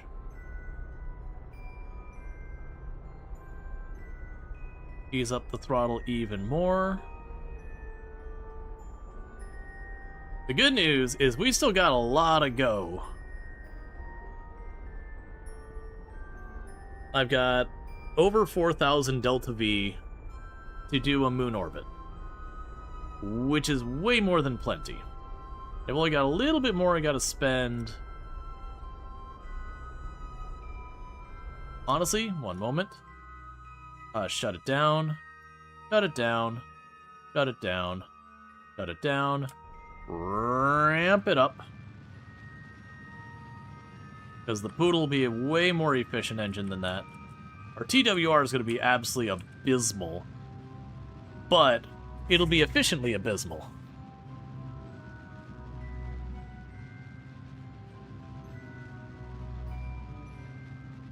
I can pull you off and pin you to the side to know when to pop these off. As long as there's fuel in there, we might as well burn.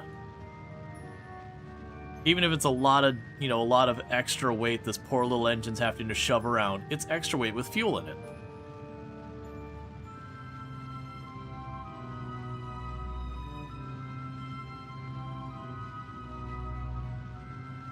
Right.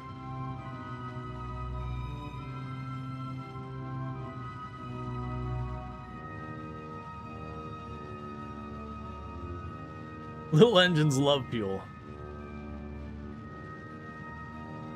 Yeah, and it'll be more enough. We got a minute and 30 seconds till our apoapsis, as long as we just keep going around it. And that's fine. It's usually around 2,100 meters a second or so that is orbit. It's gonna be a little off because our apoapsis is so high, but we can honestly correct that pretty easily. Honestly, we can correct that very easily. I can just go here. We'll just nose down a little bit. Trade the higher part of our orbit for the lower part of our orbit a little bit inefficiently.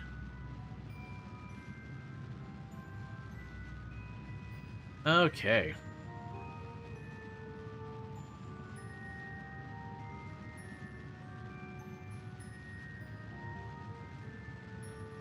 Everything loves fuel.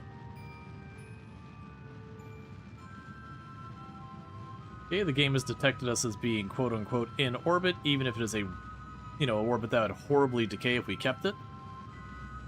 Because we just slam into the atmosphere and get ripped right back out.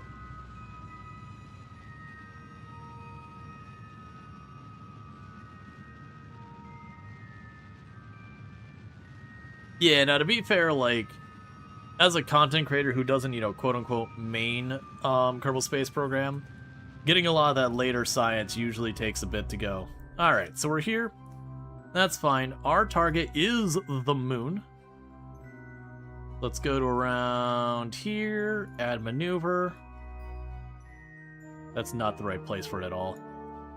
I am not remotely in the right place. You need to be over there. All right. That seems pretty solid because then we can start killing our movement there. That is a 2,000 delta V maneuver. Hang on. Hold up, wait a second. Let's adjust that a little bit. We don't need quite that much. Why are you not literally not changing that number at all? Are you dealing with some real big calculation problems?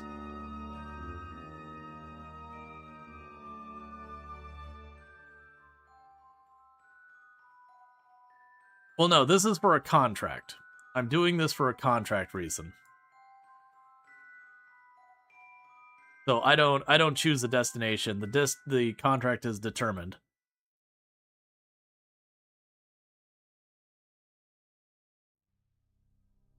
When I do contract career mode, or Kerbal Space Program career mode, I usually have the contracts do most of the here's where you're going and when.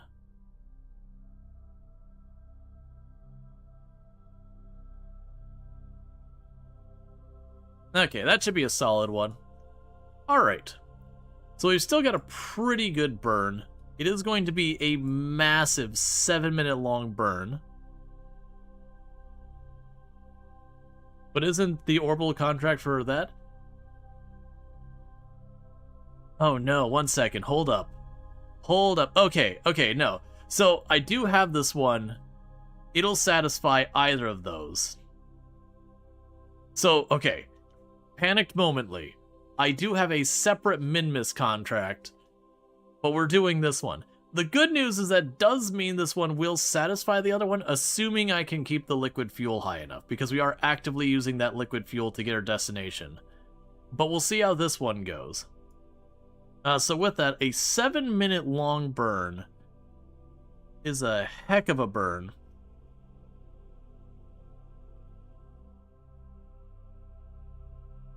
I think we're getting some squirrely numbers out of this.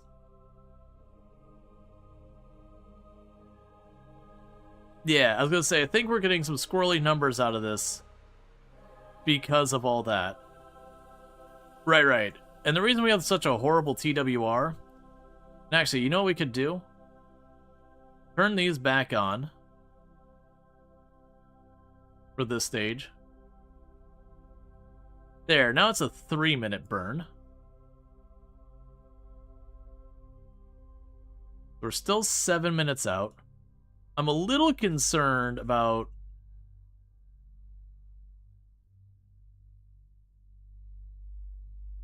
go ahead and advance it 3 more minutes.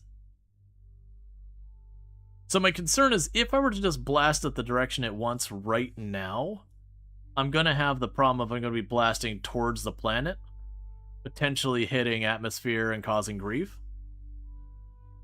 So this is going to be a little bit of a complication as we set it to turn. Did you run out of... There's no way you ran out of power, right? You got 1 billion batteries on here. You're just heavy. I know how that feels, man.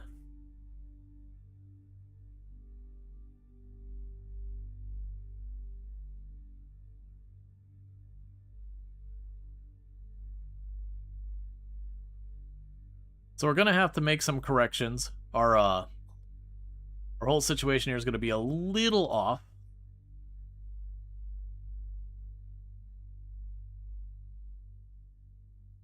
Those two need to get you an SAS belt.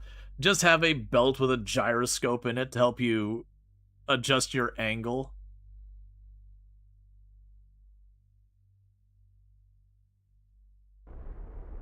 Start rotating faster using a tiny bit of thrust. No RCS. I have RCS. I have it disabled because I need it for later.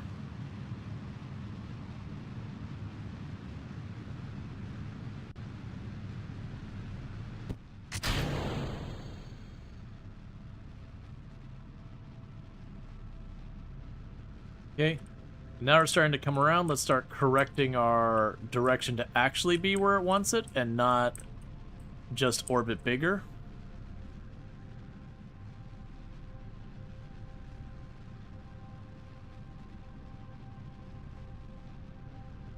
Okay, so this is going to be messy because that is a lot of thrust. And also turn that back down. We are full burn with our little teeny tiny booster here. And what should happen is as we get around the planet here, the direction it wants us to boost and our direction that we are moving should gradually become one and the same. You can see we're actually already well off our maneuver. But we can make corrective action as we go. It doesn't need to be perfect. I just need to snag some moon gravity, and at that point we just get by the moon full retro. Because it doesn't have any specific thing it wants. It just wants to be in orbit around the moon. Yeah, so that's the solar orbit. We would have come up short. For the Minmus orbit, I'm expecting that we'll end up coming up short on that one as well.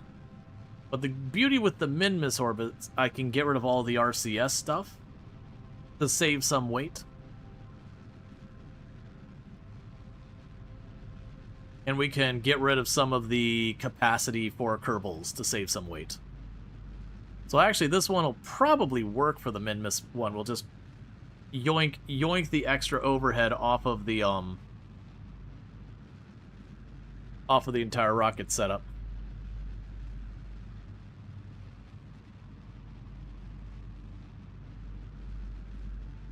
Okay, we are slowly having the path correct.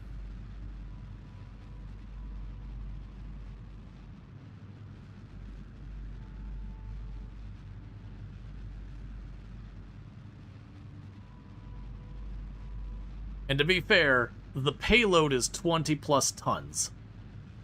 That's not any of the rocket, that's just the thing we're moving there is 20 plus tons, which is why this thing is such just a heavy rocket dragging stuff around. It's just moving a whole space station on the end of it.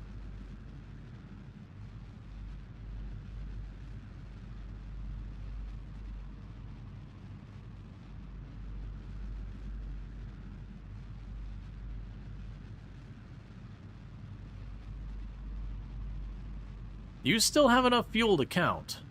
I'm expecting this to drop off pretty soon, that we'll have fallen below the 4,000. But like I said, I'm feeling pretty good that we can literally take this exact same rocket in just a minute. And just yoink off the extra junk. Stop, stop, stop, stop. That'll work. That's good. So now we go way up here.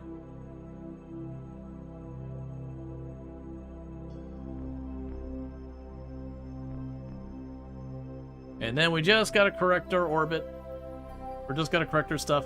I've still got 3,300-ish Delta V to deal with this. That we can easily do anything we need with the moon around here. We're gonna be going nice and relatively slowly way out here too. Like literally we're coming in where the moon is gonna be right next to us. So this should go perfectly. We'll have probably a really weird orbit going like reverse direction or something like that, but that doesn't matter. Honestly, I could probably get this on a polar orbit pretty easily.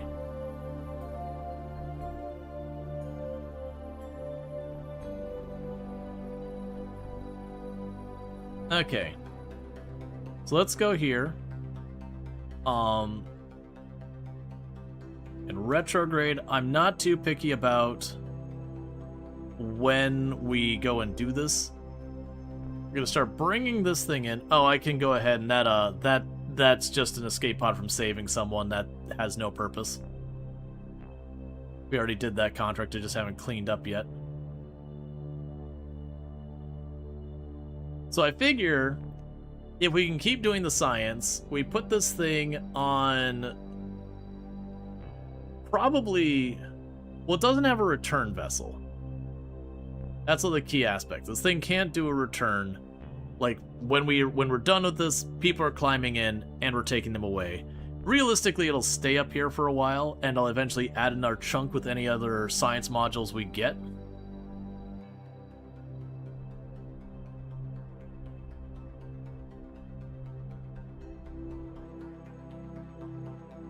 Let's get to around here. Because we're not really going that fast around orbit.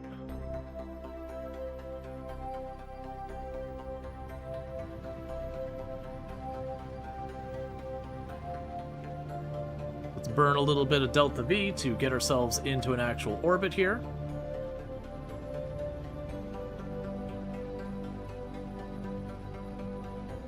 And then we can kick in all the lab stuff.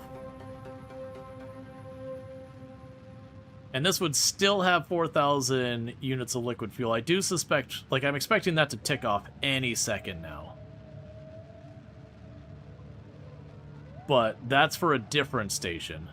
But that's making me very, very confident that I could take this whole ship, rip off the extra weight. Let's try and have ourselves in a relatively even orbit. So that way, if I do have to go and add more to it later, we're at least not a completely cursed mess. Alright, so let's go over here. And that'll finish your contract while we're waiting for it, because we just have to maintain it for 10 seconds. Yep, so this is a satisfactory space station. We have achieved the required objective. Actually, let's not bother running the fuel stuff anymore. So let's turn this off, turn the SAS off. And I'm just going to keep the back of this all on here. And the reason for that is then I could just start this spinning. And the reason I want to start it spinning is for all of our science stuff.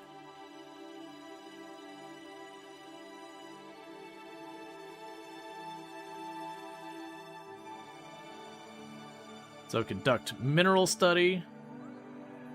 We will keep that for processing. Open U. Barometer. Keep that for processing. Goo. Keep that for processing. Thermometer. Keep that for processing.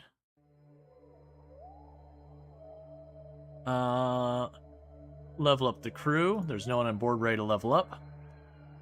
EVA. EVA report. Hop back in. It's a little annoying I can't do a crew report from in here.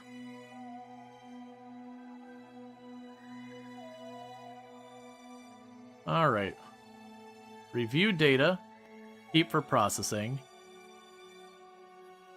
Let's just give it a little bit of a shove. Just try and keep this orbiting a little bit. And the reason I want to keep it orbiting a little bit is that way if we hit angles where the sun's not present, it is constantly moving to re-angle itself.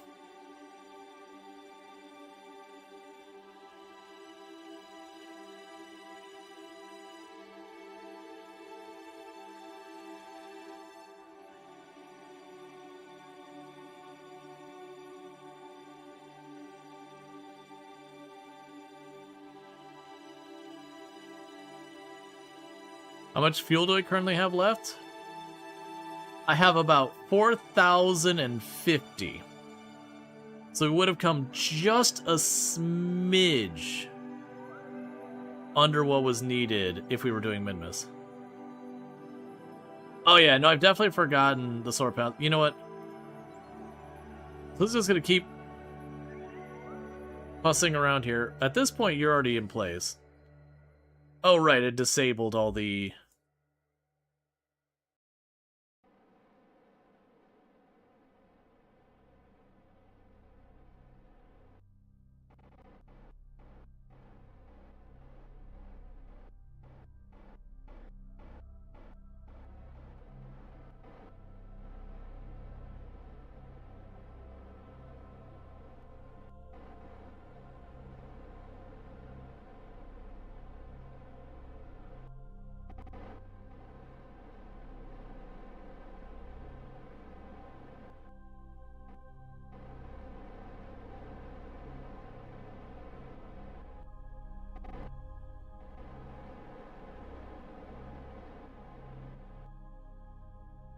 Okay, that'll do.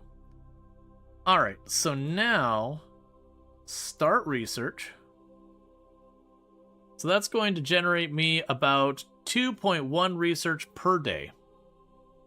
Oh, and the last thing I need...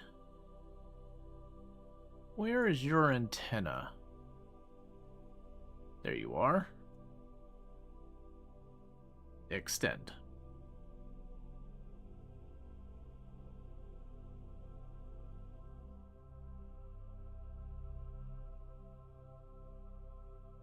All right. And with that, you two live here now. Have a nice day.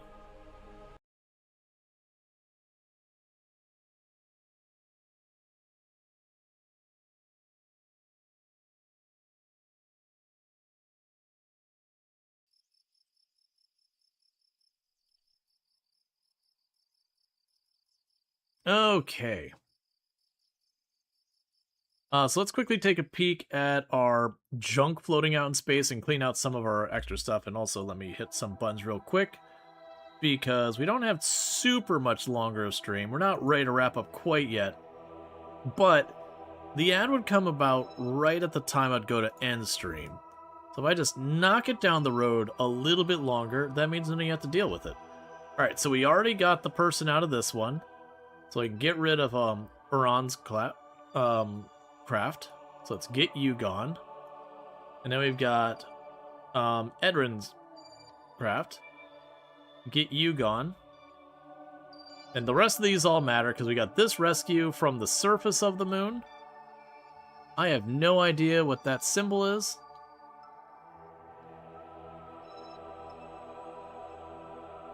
Sure. We have this craft.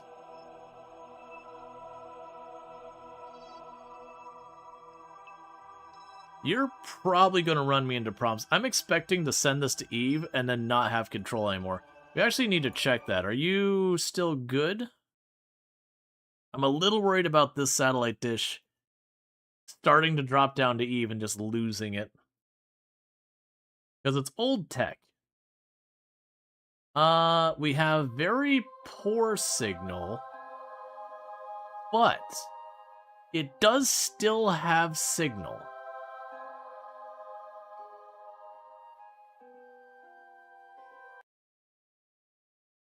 Because that's the maneuver we've already got planned to put it into Eve orbit. I mean, that'll take me into Eve interface or influence, and then we just have to slow down once we get there. But that's not till like a year out. We have to wait to do that maneuver.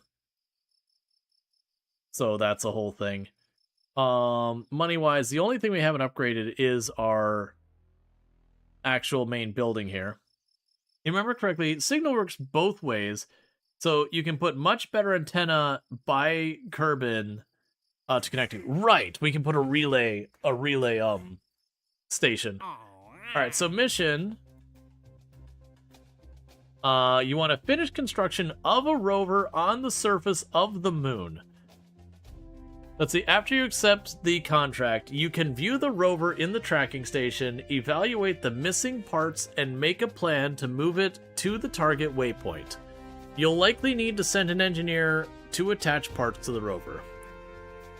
Let's see, recently you launched a rover to help us, yada yada, explore sources. The rover was designed to cover a large swath of the body. Unfortunately, it's stuck in place due to engineering oversights. This is where you come in. We'd like you to repair the rover on site, replacing any missing parts, and drive it to the target coordinates to fulfill its original mission. It'd pay me $1 million to do it, and I've only got 3 years to try and do that one.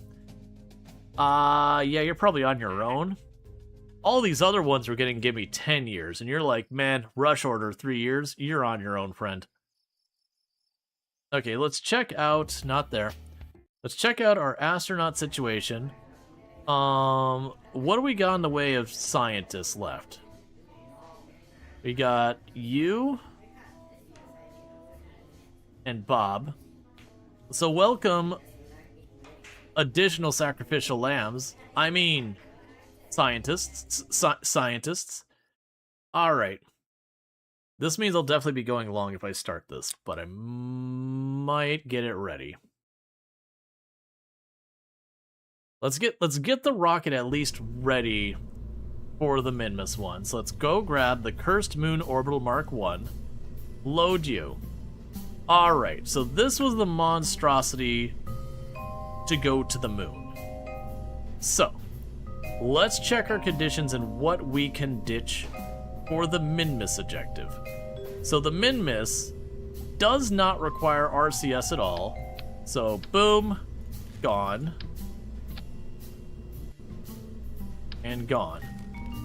Alright. You do require 4,000 units of liquid fuel.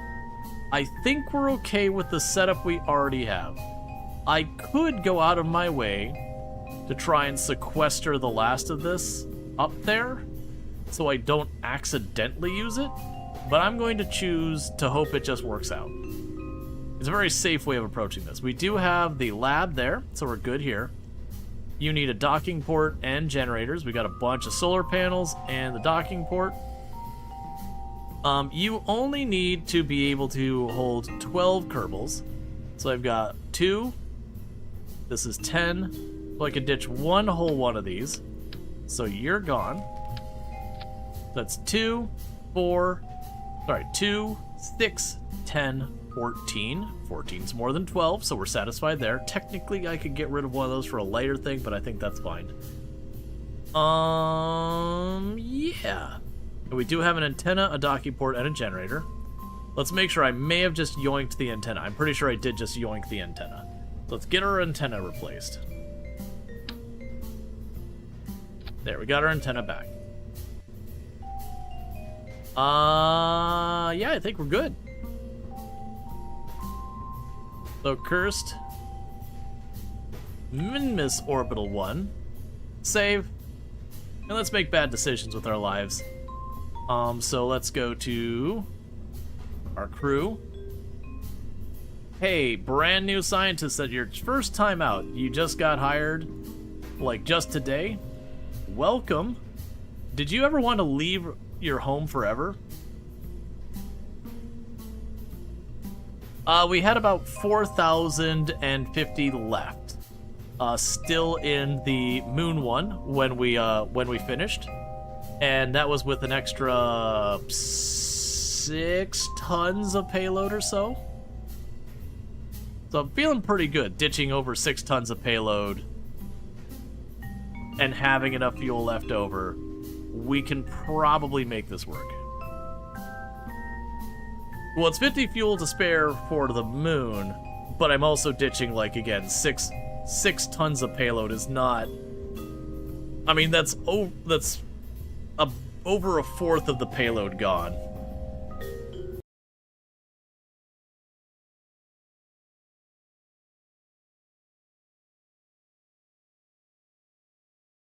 I hate to do this, but I'm thinking here that I'm right about to hit the go button, and this is when I should be wrapping up. I got a lot of stuff to do, so we are going to do something that is very trolly and be like, next time on Kerbal Space Program, will the Minmus, station get there?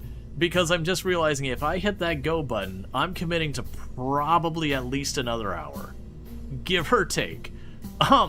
So while that wasn't the intended troll thing, I do think we are going to be wrapping here.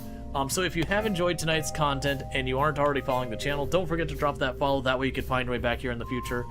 I will most likely be streaming tomorrow. I will most likely not be streaming Friday. Technically, Thursdays and Fridays are my days off, but I tend to stream them anyway. It is very unlikely there'll be a stream on Friday, as I've got a lot of things to help out with some off-stream stuff that we've got going on. And I do expect that to go late enough that if I were to get home to stream, it'd be at least 3-4 hours late, at which point it might as well just take the night off. And thank you so much for the hydrate and all that stuff. But it has been fun checking out Above the Snow and then doing more work on our Kerbal Space Program run. If we do stream tomorrow, I'm not sure if it'll be more Farm Sim, if it'll be Kerbal Space Program, it'll be checking out the News Tower update, or if it'll be checking out the, what the crap else updated. There's like 8 things updated all at the once. Star Trucker update, that was a big update that I saw. We got a lot of stuff all updated and released. Oh, or the Vintage Story update. There's a lot of stuff updating and releasing. It'll be something. It could be Kerbal Space Program. We'll figure it out when we get there. Regardless of what it is, if you're watching over on the YouTube side, well, the stream will be ending abruptly on you because I don't have a host ready over there, but thank you so much for tuning in. And over here on the Twitch side, I'm going to go hit this ending stream button and see who we can find to